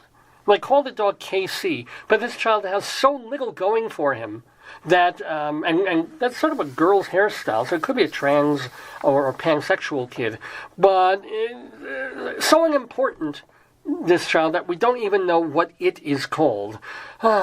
Anyway, let's have one more page. Let's see if we can go a little bit further in this marvelous, marvelous book. The weather, talking about Florida, the weather can change fast. Ooh, sure can. Look at that, all at the same time, lightning and snow, or that could possibly be the hail that killed our Subaru. There's, a new position for, and look, oh my goodness, a change of expression. Because everything was sweetness and light, including the poison before, but now, oh boy, weather happens. Casey looks worried, the pentagram on her collar is flashing, and even our unchanging child has not changed the arms yet. Arms are still in the same place there, but the mouth, it's got that sideways sad mouth there. Casey said to keep an eye on the sky, look for darkening skies, lightning, strong winds, and hail. Absolutely great advice. Good advice. Listen, do I want to go one more page in? Or save the... Yeah, I'll do another page. It's irresistible, isn't it, folks? We'll get through the weather portion of the book here. Casey says to go to a safe place when lightning strikes. Very smart. Okay. And then go inside your home, stay away from trees, metal sheds, and stay out of the water. So, yeah, again, if in your living room, in your kitchen, you have a metal shed, you're probably not going to want to be there during the actual part of the dangerous part of the storm. Keep away from the metal shed while that's happening. And then, look at this. There's some great drawing on the next page. Casey wants me to keep an eye out for tornadoes. Whoa, look at that. Ooh, circling. Ooh, keep an eye for tornadoes. Of course, this being still a children's book, it's not actually going to touch and destroy the house, even though it looks like 1 foot away. They're just going to get this lucky. And it's this close, and yet not a leaf on that tree is going to be affected, I'll bet. Casey said a tornado can look like a slender rope-like form, because, all 4-year-olds speak like that, and certainly their dogs talk to them. Slender rope-like form, or a funnel coming down from the sky. So, in the time it would take a parent to explain to a 5-year-old what a slender rope-like form actually is, they're all dead from this tornado right here. Anyway, okay, and then, this is the heart of the book. This is the really exciting part. Kind of like when Hansel gets attacked by that goat. Casey and I have a safe plan if we see a tornado. First, I shit my overalls. And then Casey, he just sort of sits there in his usual pose and doesn't move. Good thinking, guys. So there they are. They've got, look at that. They have a transistor radio ready, as if anybody has those. You should go to the lowest floor of your home, stay away from windows and doors, keep a battery-powered radio near to listen for weather updates. So, obviously, this is all good advice. This is all wisdom for children avoiding terrible accidents. But it's just like, okay. And notice he's weathering the storm really, really well. Still got that great smile on his face. And now look what happens. Look what they show. Ah! It's apocalypse now, ladies and gentlemen. This is Florida times 12. When it rains really hard, a flood can happen. A flash flood is sudden, Casey says. We should move to higher ground if water starts to rise. Look at it. Listen, there's that's not our Subaru. That looks more like a 1970 Buick. And maybe there's a 1950s car, so that's not going to the car show. And then that's either the Kentucky Fried Chicken place or Casey's house. Not that the house, family house would be okay, but it looks like Casey's doghouse might have some problems there. Avoid walking and driving through moving water, even if it does not look deep. Water is so strong that even a car can get swept away. And of course we didn't really actually see that this week in Florida. But again, another nightmare for children. And if you want to take a kid with ADHD and make it even worse, say, hey, water's blue, raindrops are blue. Why don't you color each and every one of these raindrops in? That's a way to keep a kid busy for 2.5 hours. Oh yeah, what a fine activity book. So just one more reminder, weather-wise, winter storms are dangerous. There can be heavy snow, strong winds, cold temperatures, and ice. Although it certainly looks pleasant and Christmassy, doesn't it? Casey says to stay inside until the storm is over. If you have to go outside, be sure to dress with warm layers and tell your parents not to drive. So now you get the kids ordering their parents around. What a marvelous idea. We're gonna table it there and read the rest of this fine piece of literature next week. My Sheriff goes over weather and farm safety, featuring Casey the Canine, and by the way, in emergency, there's Sheriff Steve Reams. He might still actually be the sheriff here in Weld County. If you want to phone him, his number's on here, or of course in an emergency you can dial 911. So you certainly want to give a 3 or a 5-year-old child a book that has the numbers 911 on it with a cell phone and say, go have fun. We've been doing StoryTime here on the Dave's Gone By Facebookio program of the stream with me, Dave Lefkowitz. This is our 670th episode of the show, and having a marvelous time. We still have our Saturday segue of songs in the news to get to, but I want to thank one more time. Sorry, I keep putting my Band-Aid on here. Thank one more time our delightful guest in the Daverhood, Stevie Holland. You're going to go see her in her show Love Linda at the Triad Theater between October 17th and November 10th. The Triad is in Manhattan, up on West 72nd Street. It's literally like a block or two from the number 1 subway up there. And definitely go check that out. If you love Cole Porter's songs, if you like that jazz, pop, great vocal sound that she has. And if you want to find out about Mrs. Cole Porter, you're going to want to see Love Linda, The Life of Mrs. Cole Porter, featuring our guest in the Daverhood, Stevie Holland. We thank her so much for being with the show. We thank her also, we thank also Rabbi Saul Solomon for doing that interview. You can find out more about him by going to his website, shalomdammit.com. Shalom, D-A-M-M-I-T. Shalomdammit.com. And there you can have links to all the interviews he's done on Dave's Gone By. There's also links to his rabbinical reflections, his humorous essays about Jewish life in America and the world. You don't want to miss those. And his TV show. He did 10 episodes of a television show on Long Island cable TV about a decade ago. They're hysterical, I think, and absolutely worth catching, every one of them. You can watch them at shalomdammit.com and even see his stage show, which he's thinking about bringing back at some point.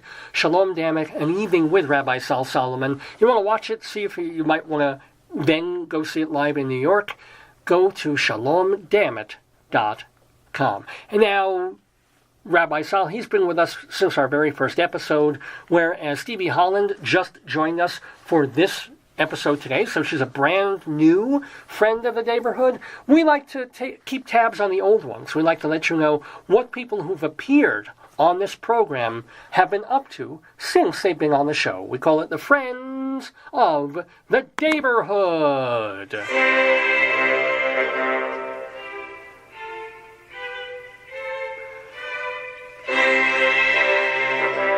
doot, doot, doot, doot, doot, doot.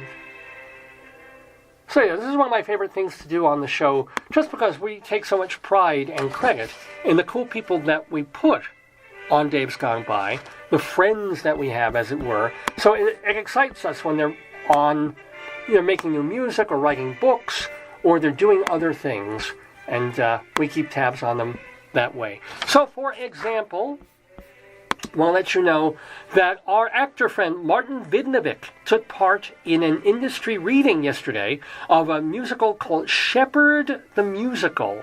Shepherd the Musical. I guess he sort of belongs in this book with a little child, and there's the cow and the sheep. So that happened in New York. They're trying to groom that for a Broadway or off-Broadway show somewhere in the future. And I kind of love this. It's apparently about the Hill People. If anybody knows from 30 Rock about the amusements of the Hill People, this is Shepherd the Musical, so we wish Martin Vidnovic well, and hope that show comes to fruition at some point. On Sunday, tomorrow night, Jamie DeRoy and friends are at Birdland, and also our friend Gretchen Cryer, who was on our show in 2012. She will be one of the guests of Jamie DeRoy. Now, she's best known as a producer, doing very well on Broadway, but one of the things that she's done for years and years is she's had a cable show, and she's had a cabaret nightclub thing. I think all the money goes to charity, where she has talented cabaret friends, and they all sing a song or two and become part of the evening. She's doing one of those. It's tomorrow night at Birdland in Manhattan. Also, I want to let you know that our friend Mark Nadler is being joined by K.T. Sullivan, as he often is, singing Alan J. Lerner songs at the Green Room on 10th Avenue. That is also on Sunday. And then Monday, our friend Sidney Meyer, you know him from Don't Tell Mama, well, he'll be live at Pangea. PangeaNYC.com is the place to find out more about his show. Also on Monday evening, Tamara Toomey is in a benefit reading of a new political thriller called Armature. Armature is the name of it. It's at the Davenport Theater at 7:30 on Monday night. On Tuesday, and I know my wife is listening and she's going to love this, there's going to be a 93rd birthday tribute to Angela Lansbury. Now, we haven't had Angela, unfortunately, in the Daverhood. She has never been a guest, and she's kind of retired now. But hey, she's still alive and well. I don't know if she's physically going to be at this benefit tribute, or this tribute to her, but I know who will be. Alice Ripley, our Tony-winning friend of the Daverhood, and Christine Petty, another Broadway actress. Both of them will take part in this birthday tribute to Angela Lansbury. It's at the Green Room 42 on Tuesday night. And then moving to this Friday, Gary Lucas, the fine guitarist, former member of the Captain Beefheart Band, he accompanies the Spanish-language 1931 Dracula. Let me tell you about this. This is amazingly cool. There was a 1931 version of the movie Dracula, the Universal film. The American versions, of course, starred Bela Lugosi. It's remained a classic. Well, they kept the set, and then they brought in all these Spanish actors to do a Spanish-language version of the piece. And so Gary Lucas is going to accompany the film on guitar. He did a live score for it several years ago, and he's now been performing this with the film in places all over the world. So if you've never seen this, you can get to see this movie, this very, I don't know if it's a rare movie, but this kind of unknown piece of movie history, accompanied by Gary Lucas's guitar on Friday night. I didn't put down where the hell it is, but it's going to be either in Brooklyn or New York, I'll tell you that. Sorry about that. You can go to Gary Lucas's website to find out more. And that's later. Oh, but I will tell you that, our nemesis, the evil one, speaking of Mr. Pickles himself, Mandy Patinkin, this Wednesday he starts a concert at the Connolly Theater over on East 4th Street in Manhattan. He's calling it Diaries 2018. So between this Wednesday and the end of October, if you've never seen Mandy Patinkin in concert, he does have that great voice, even if he tends to sometimes overuse that falsetto and overact just a smidge. But then again, we have our issues with Mandy. He was on our program for about 10 seconds many years ago. So if you want to see him, he's at the Connolly Theater now through the end of October. Also, someone we like a lot more than Mandy Patinkin, Robert Cuccioli. He is doing Fun Home. That is the Tony-winning musical. They're doing one of the first regional productions of that at the White Plains Performing Arts Center in White Plains, New York. It is happening now through the end of the month. Now, that I think is ending this weekend. Okay, now through tomorrow, right? Or is it today? Let me check my notes. Sorry about this. Ending today. So this is your last day to catch. We mentioned Tamara Tooney before, doing that political thriller. She's also in the repertory cast of Antigone in Ferguson, a reading with music that's at Harlem Stage. If you haven't caught it, you've got one more day today. And then playing now through the end of October, it's been extended a couple of weeks. Uncle Vanya, as we mentioned, J.O. Sanders starring as the title character in that Chekhov show, which was adapted and directed by our playwright friend Richard Nelson. That is happening at the Hunter Theater Project. And then we want to let you know that Tootsie, this is the last weekend for Tootsie in Chicago. They're trying it out with our actress friend Julie Halston, and Tootsie is co-written, well, it's composed by our friend David Yazbek. That is happening now through the middle of October, just till tomorrow, in Chicago, but then this spring it will be on Broadway Tootsie. So if you want to see it before you have very high-priced, hard-to-get tickets in New York, you might want to catch it in Chicago. And now through next weekend, if you're in Chicago, David Cale is doing his solo show at the Goodman Theater. Now through, oh boy, ho-ho, it's an Austin Pendleton alert.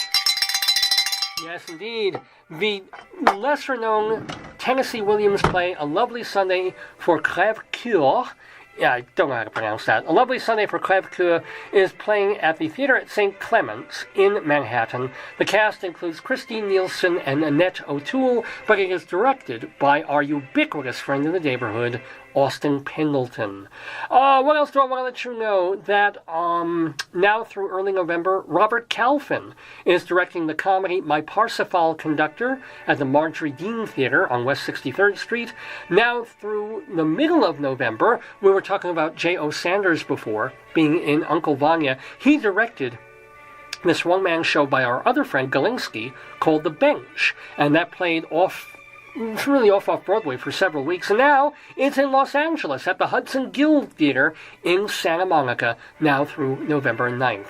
Want to let you know that now through November 11th, right here in Colorado at the Arvada Center, it's Educating Rita, directed by the artistic director of plays at the Arvada Center, Lynn Collins, and of course the National Yiddish Theater's Fiddler on the Roof, directed by, well, I would love to get Joel Grey in the Daverhood, but it's the musical director, Zalman Mlatek.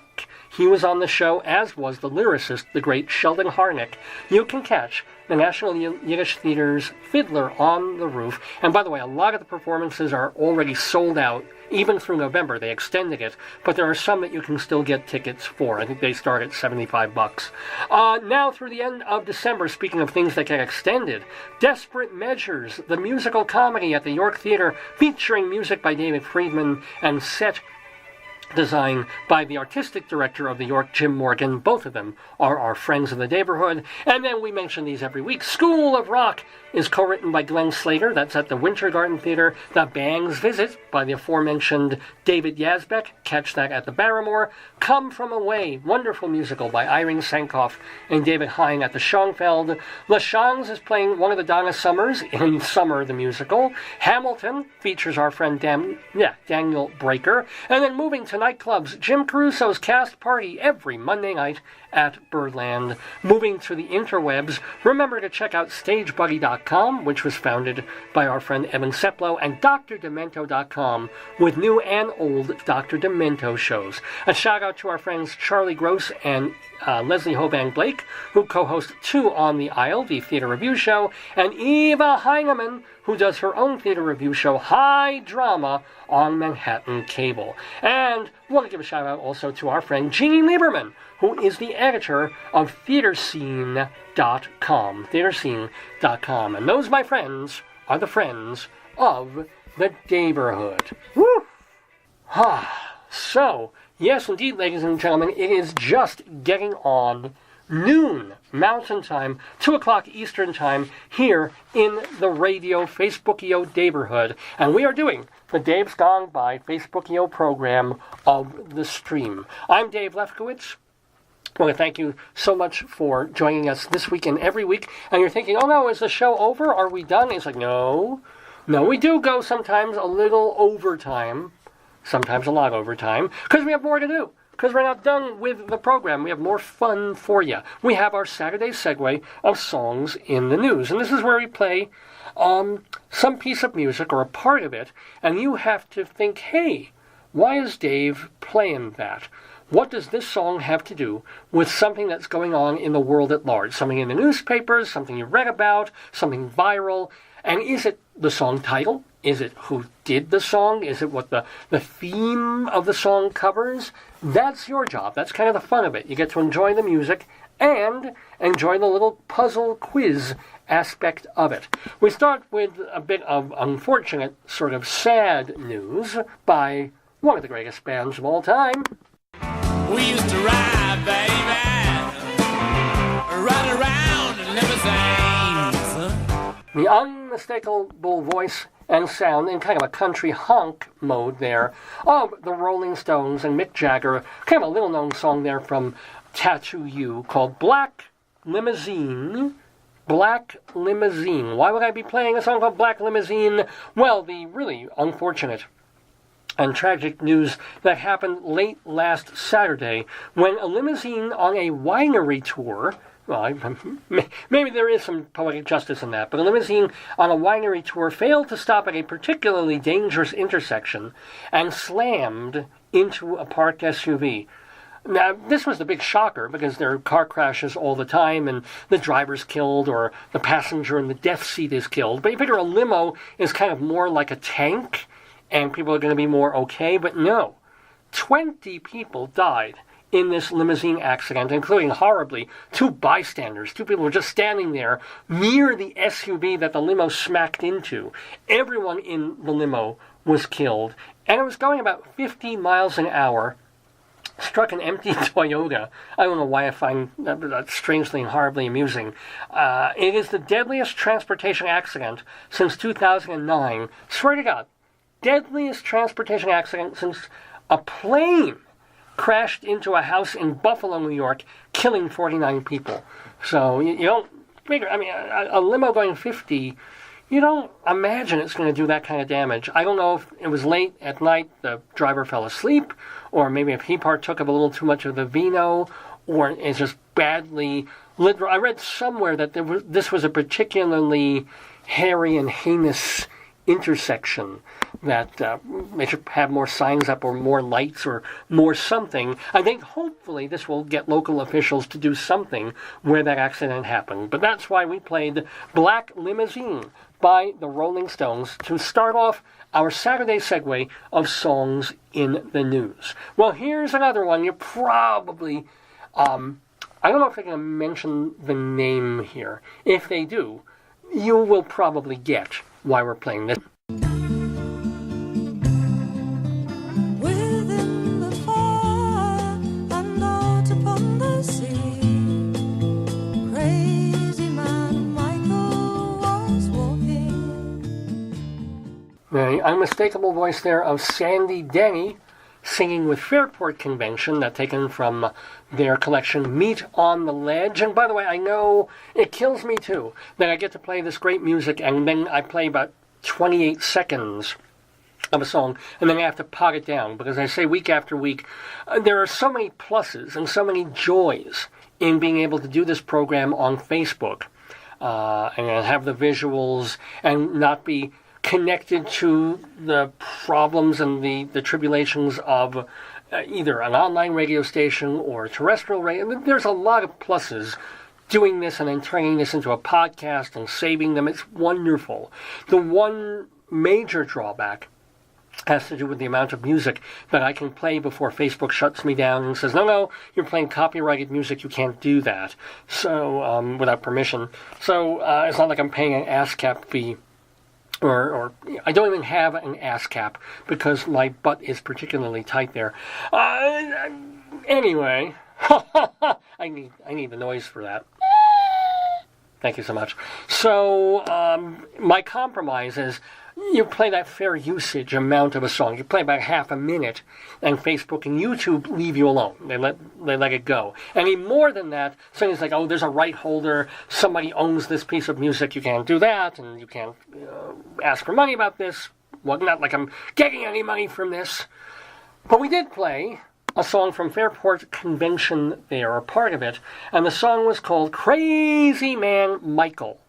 Crazy Man Michael. Why would we play Crazy Man Michael? Well, because Michael came in very crazy this week. They first were talking about it as a Category 1, and then it very quickly really did ramp up into a Category 4 hurricane. And I think also the difference of this particular hurricane, and they talk about the storm surge, whatever the hell that is, that make it so different from the past big weather events we've had over the past few years, is you get the hurricane and hurricane, wind strong, will tear up trees and signs and roofs on houses and things, and it would do a little bit of that, but really it was this long, slow, drip, drip, drip, literally, torture of attrition. It's the rains that came afterwards, and just, the riverbanks rose and the dams rose and just the levees were breached, and that's what would happen. 2 days later, water would still be all through the streets and making everything moldy and making everything float.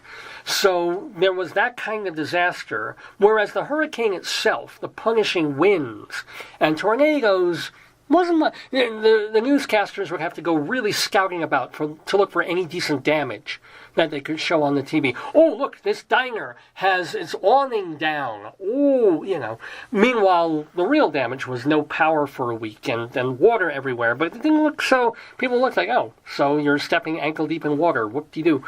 This was different, man.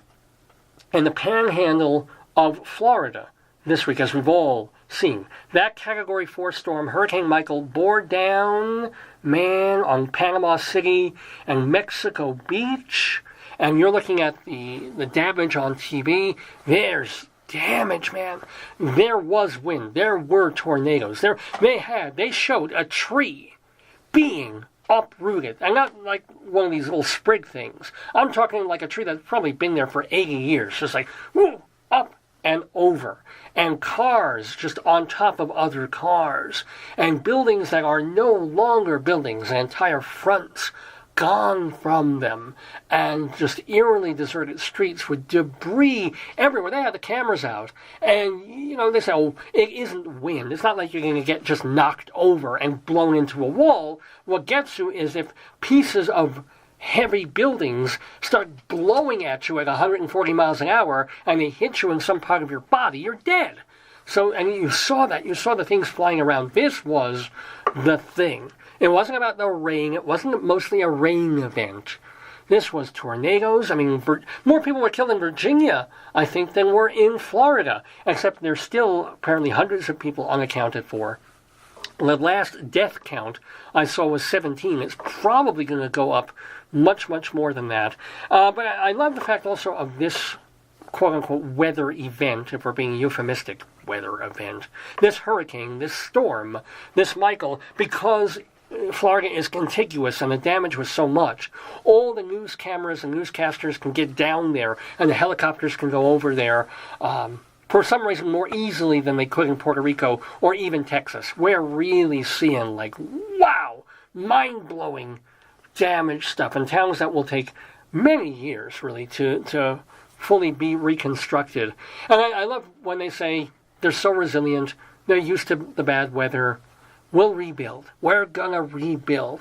And I just look at that and say, okay, unless you rebuild with incredibly reinforced cinder blocks that go about 80 feet into the ground It's almost like that Sam Kinison thing of why the starving in Ethiopia and Africa and India, why don't you move where the food is? This is kind of like, if every decade or so everything gets destroyed in miserable weather, you may want to move a mile or two inland. Just a thought. Maybe you don't want a house that's facing the beautiful ocean. Yeah, it is gorgeous. Why don't you move a mile away and walk down there when you want to see the ocean? And maybe have the Coast Guard or other people put up really great cinder border walls and those big sandbags and things. Don't move back. Don't go back. People in New Orleans, I love New Orleans. I love their resolve. But if you're in a place, and I love Key West, but especially with global warming, that we're going to get more and more of the types of storms that cause cataclysmic damage. Maybe don't live in Key West, or maybe just put up huts. Like, go live in shacks and huts, use it as a vacation spot. Don't expect the internet to work. Don't expect there to be much in the way of lighting. And you go there for the lovely, hot, sunny afternoons. You fish, you swim, you surf, you sail, you go scuba and snorkeling. And then at night, you have fans and stuff. You keep it cool, but you don't do anything. You get the hell off the island. And don't expect anything to stay there permanently. Don't build a really great bar and grill that Hemingway could have sat in and had drinks in with his cats. Just put up a lemonade stand. It'll do. Lemonade stand, and then you roll it away. And if some horrible storm takes away your lemonade stand, $150, you're all in business 2 weeks later. Just a thought.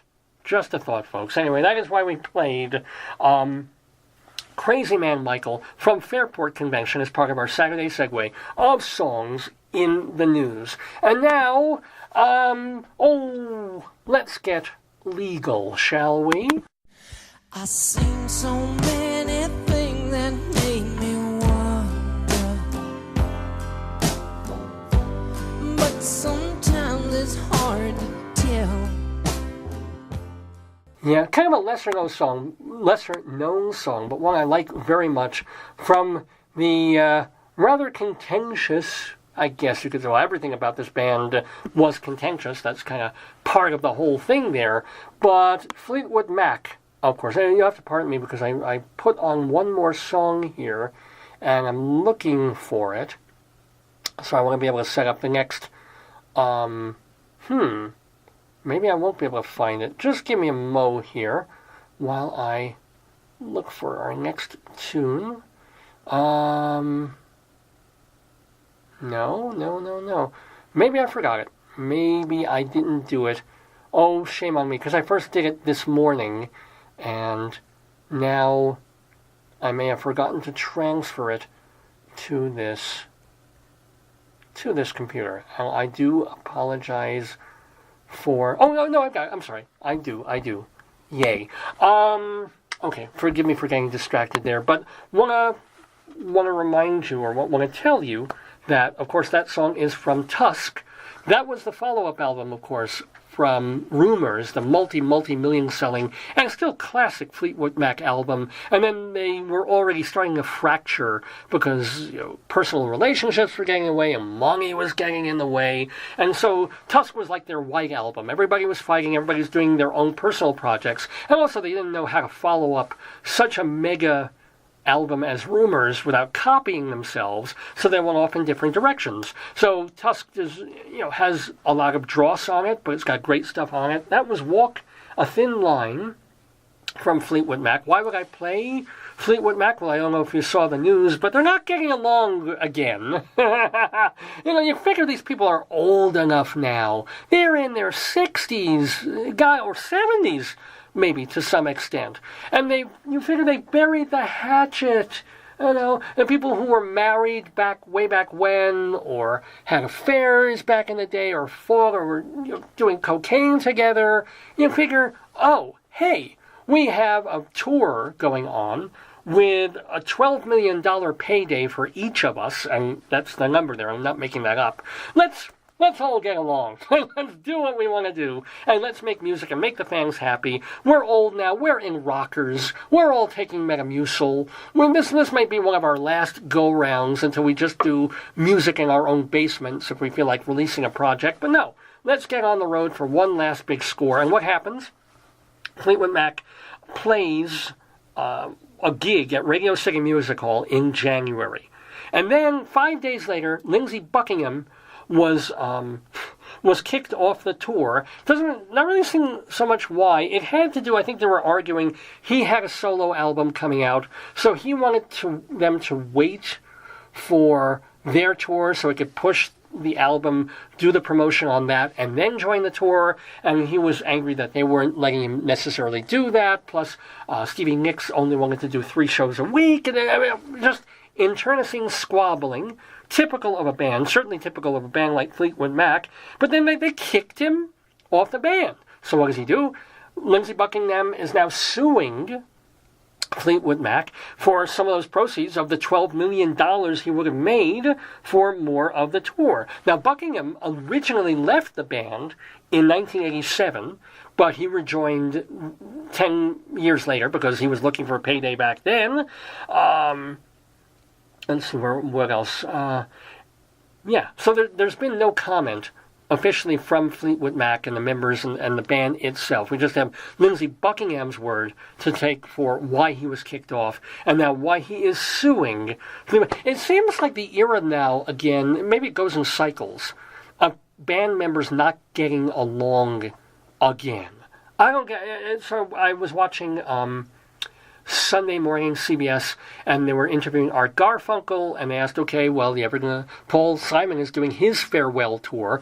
Art Garfunkel is out touring. You guys ever? And he said, you can see Paul is Paul, and he's having issues with me, and I guess I'm having issues with him. A little bit of low, cold temperatures between them. And then we were watching Sunday morning last week, and they had Steve Perry of Journey, a band my wife really used to like. And, Steve Perry, he's got a solo album out. He's talking about all the stuff that happened in his life and losing his wife. And I said, well, okay, so everybody wants to know, are we going to hear Don't Stop Believing again, playing with the old gang in Journey? He's like, oh, that's my past. I'm not answering, not talking. I've got issues. So, I don't get it. I get it. Believe me. I get it. When you're lumped in with people, especially when you're young, and are with them almost 24/7 for day after day, year after year, you're going to have stuff that stays in the blood for a very long time. And angries up the blood, as Grandpa Simpson would say. So, yeah, Fleetwood Mac is the latest. I still hope that, like Paul McCartney and Ringo Starr will play together. Mick and Keith, yeah, even though Keith wrote some not so nice things about Mick in his autobiography, they still play together. That still works out. Okay, that's good. Brian Wilson not with the Beach Boys still. Who else? Ray and Dave Davis. Yeah, we actually had Dave Davis of the Kinks on this program and had to ask what about Ray question. That's not happening. So we'll see. We'll see. Anyway, by the way, welcome to Matthew and Chris and Stan. Man, I was wondering where you were. Stan says, wait, start over. I just got here.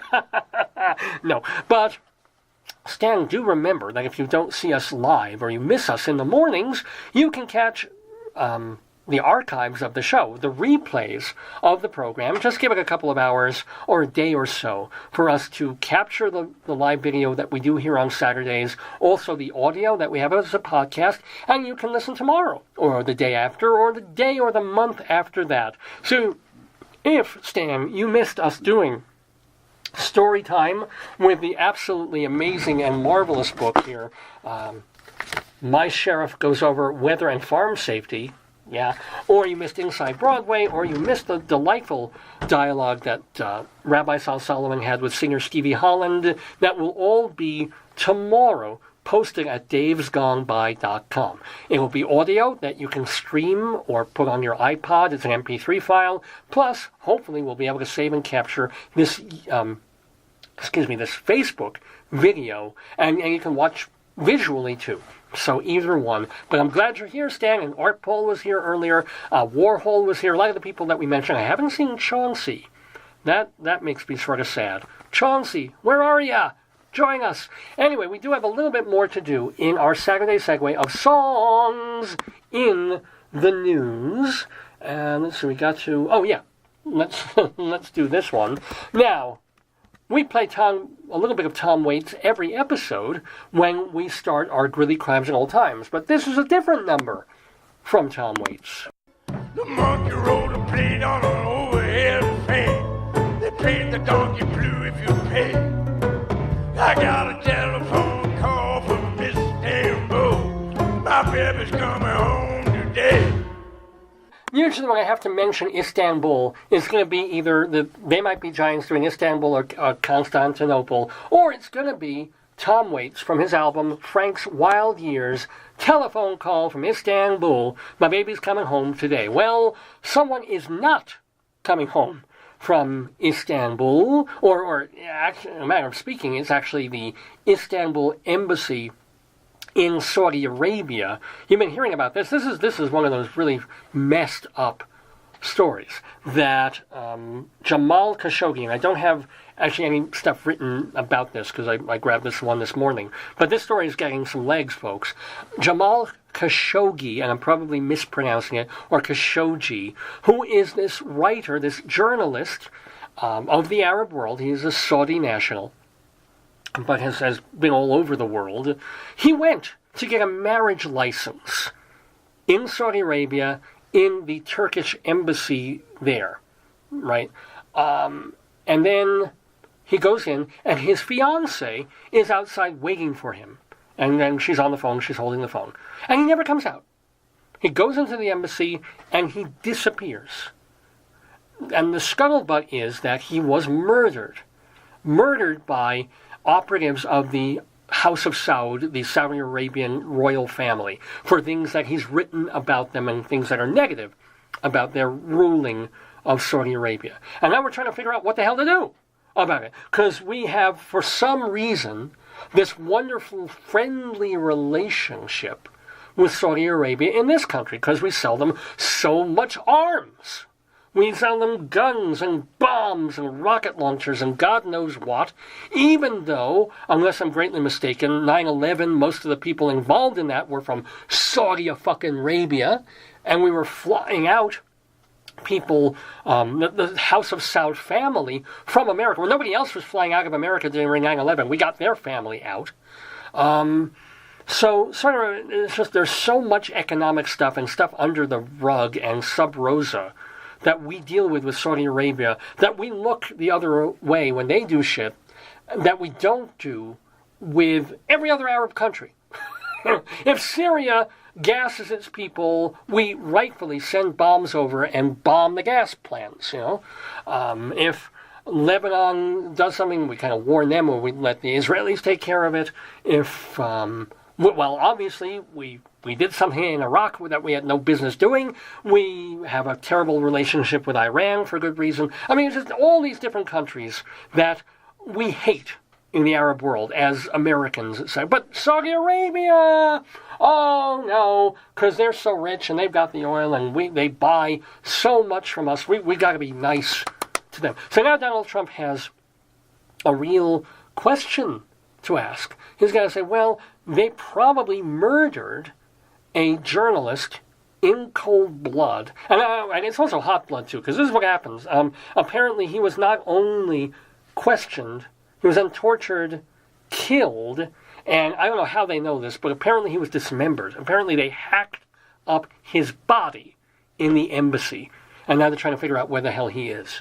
So, at the moment, he's just kind of missing. And it's personally ironic, too, for me, or no, it's not. It's coincidental for me, because honest to God, 2 weeks ago, I rewatched the old and very, very good Costa Gavras film, Missing. If you've never seen it, or you saw it 30 years ago, check it out. It's really good. It's a film that stars Jack Lemmon and Sissy Spacek. And I think I talked about it a week or so ago on the program, where this was involved in Chile, where you have American operatives in Chile looking the other way during Pinochet's government. And they don't explicitly mention Chile in the film. They can't. They're afraid for families there when the film was being made. But it's all about the wife of a guy who just, he's in Chile, a young fella. He's a journalist, he's a writer. He kind of overhears and goes to a couple of the wrong places. He is disappeared. The apartment is overturned and smashed to bits. And, the American government is giving them one story. The government of this country is giving them another story. Then the true story is sort of seeping through the cracks of people who are putting themselves in danger just to tell Sissy Spacek and Jack Lemmon what the real truth is of what happened to her husband. And it's just, it's a creepy movie. It's an interesting movie. It's a well-done movie. Go rent Missing, and especially now. Now when this is happening, because the more things change, the more they stay the same, this has apparently happened, right, in the Istanbul embassy of the Turkish embassy of Saudi Arabia. A diplomat goes in and does not come out. And here is the part that is like spy movie stuff. This is the part that you would see in Tinker Tailor, Jean Le Carré, kind of Tom Cruise movie, of where, a guy is walking down the street, and then feels a little stab, and somebody's poked him with a sharp end of an umbrella, and 2 days later he's dead from some horrible virus that they put on the tip. Or if you remember, this is the new terrorism now. Forget the big shootings, forget airplanes in the buildings. The new terrorism is, remember, in Russia, they had these 2 young women go up to this guy, this diplomat, and they took a rag, and for a moment they just rubbed it in his face, and the rag had some kind of nerve agent on it that put him in the hospital, and I think eventually killed him, or gave him something like leukemia, or some horrible thing. Like, this is what people are doing to each other now. This is high-level diplomatic terrorism, and I think we're just seeing, pun intended, the tip at the moment. So what happens here? A guy goes safely into an embassy, the safe place in another country, right, to get a marriage license. And the amazing thing, the tech thing, the Le Carré thing that he would love, is that he has one of these iWatches, probably one that would show 90 beats per minute of a heart rate if you put it on a roll of toilet paper. So he's wearing one of these cool watches, and he sets it smartly on record. Okay? And video too, I think. So he's wearing this thing, and eventually when they beat him, when they torture him, when they hack him up, they find the watch, they try to destroy the watch, they try to figure out what's on it, get the material off it. But what they didn't realize, or what was really true and beautiful, is that the watch was uploading live, apparently, to a cloud that was connected to the guy's phone. And the guy's phone was in the hands of his fiancée, who was outside the building, waiting for him. So somebody has recordings, audio and possibly video, of what actually occurred to this man in that embassy. And this is just starting. And of course, I think Mike Pompeo is in Saudi Arabia as we speak and deciding whether to continue taking part in a conference that's there. And now Trump has to decide how much business we do with Saudi Arabia, considering this kind of behavior, which I'm sure God knows what that royal family has done in the name of protecting its power and its name over the past several decades. I mean, we just turn the other way. We look the other way. They've got oil. They've got power. They're buying up tons of property in America, in New York, and everywhere. So, yeah, House of Saud, they're more capitalistic. They're more Americanized. They appreciate the value of money. Therefore, we appreciate them in a way that we don't appreciate Iraqis and Iranians and Lebanese and Syrians and Qatarians. I don't know what the hell you call people from Qatar. By the way, welcome back, Qatar. So that's why we played from, what the hell did we play? We played a telephone call from Istanbul from Tom Waits as part of our Saturday Segue of Songs in the News. We got time for one more song, and thank goodness, this news is a little more playful, shall we say, a little more fun. Nikki, I guess you could say she was a sex fiend.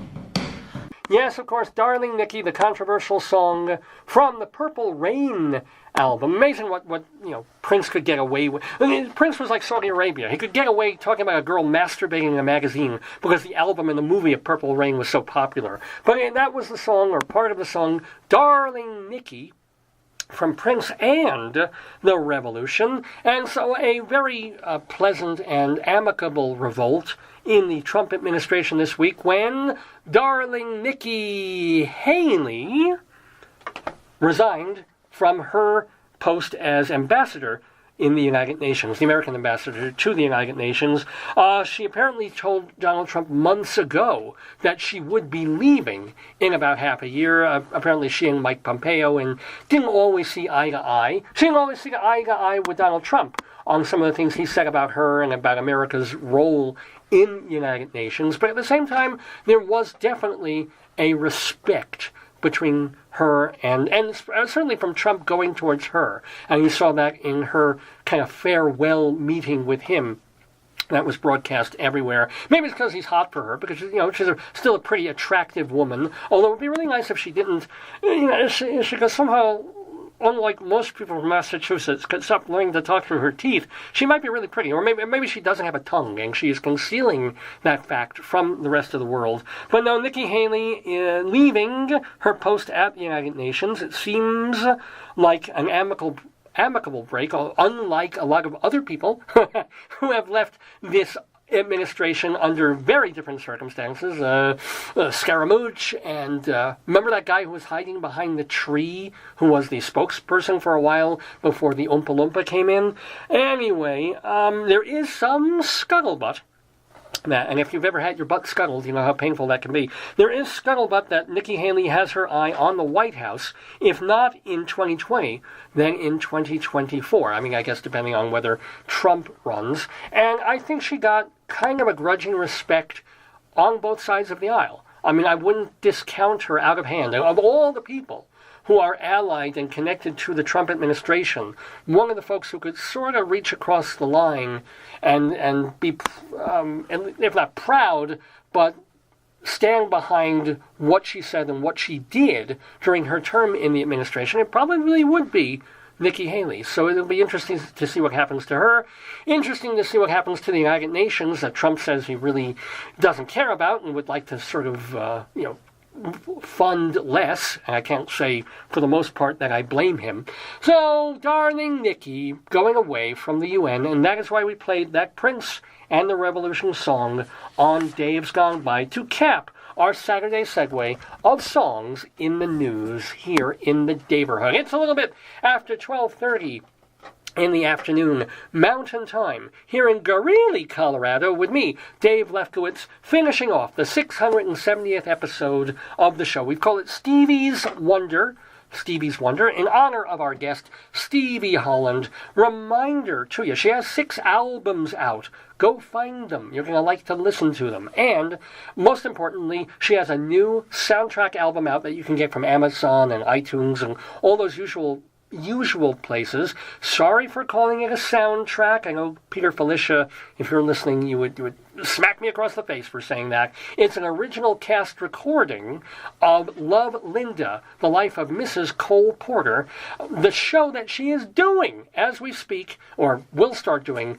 later this week, at the Triad Theater on West 72nd Street in Manhattan. She's doing it from now through the middle of November, and it's all Cole Porter tunes on the album, and it's Mrs. Cole Porter's story with song in her show, Love, Linda. So thank you so much to Stevie Holland for joining us in the Daverhood, and we hope that you will join her at the Triad. And by the way, thank you to DDPR and Dan DeMello for setting up that interview with Stevie Holland. Thank you also to Rabbi Sal Solomon for conducting that interview with her. Remember, his website is shalomdammit.com.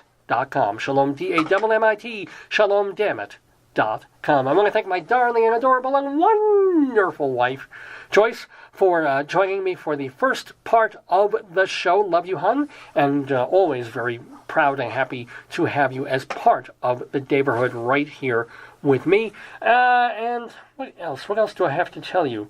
Not much. We should be here next Saturday with a brand new spanking episode.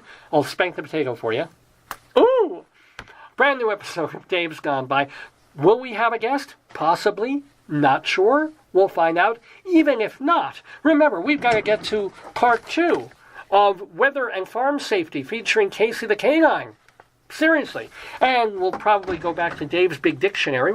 We gave that a break this week. We'll have Inside Broadway. We'll have another Colorado Limerick of the Damned. We'll do Greeley Crimes and Old Times, of course. Maybe Potato News. Maybe not. You just have to tune in to find out, and you just have to check our Facebook page. And please, please, please get more people to tune in. Get more people to check our page and to know about the show. How do you do that? Just say, hey, watch Dave on Facebook every Saturday morning from 9 to noon and thereabouts Mountain Time at Radio Dave Lefkowitz is our Facebook page, Radio Dave Lefkowitz, and of course, point them to our website and all our archives at davesgoneby.com. Reminding you that you can drop me an email, davesgoneby@aol.com, or if you are a friend or a follower of the Daverhood, a Daverhoodlum, if you will, you can, of course, post messages here to me or message me on Facebook, and I can see that all week long. Thank you to everybody who tuned in and posted messages, like Chris and Matthew and Stan and Joyce, of course, and Jolinda and Tom and Jeffrey and Michael and Jay and Peggy and Kat and I can scroll back through all these people. Ian, oh my gosh, I missed him earlier, and Bruce and Daryl and Michael and Kathleen. So many folks. I look forward to seeing you hopefully next week, and more importantly, you're seeing me here on Dave's Gone By. Well, we've got to play a part of one more song for you before you go, to be graced with the lovely voice of our guest, Stevie Holland. It isn't just like, I don't do this show because I merely like it. I certainly don't do it for money. I don't do it for prestige. I do it because I love it. And you know what? If it's only love, that's enough for me and Gone By.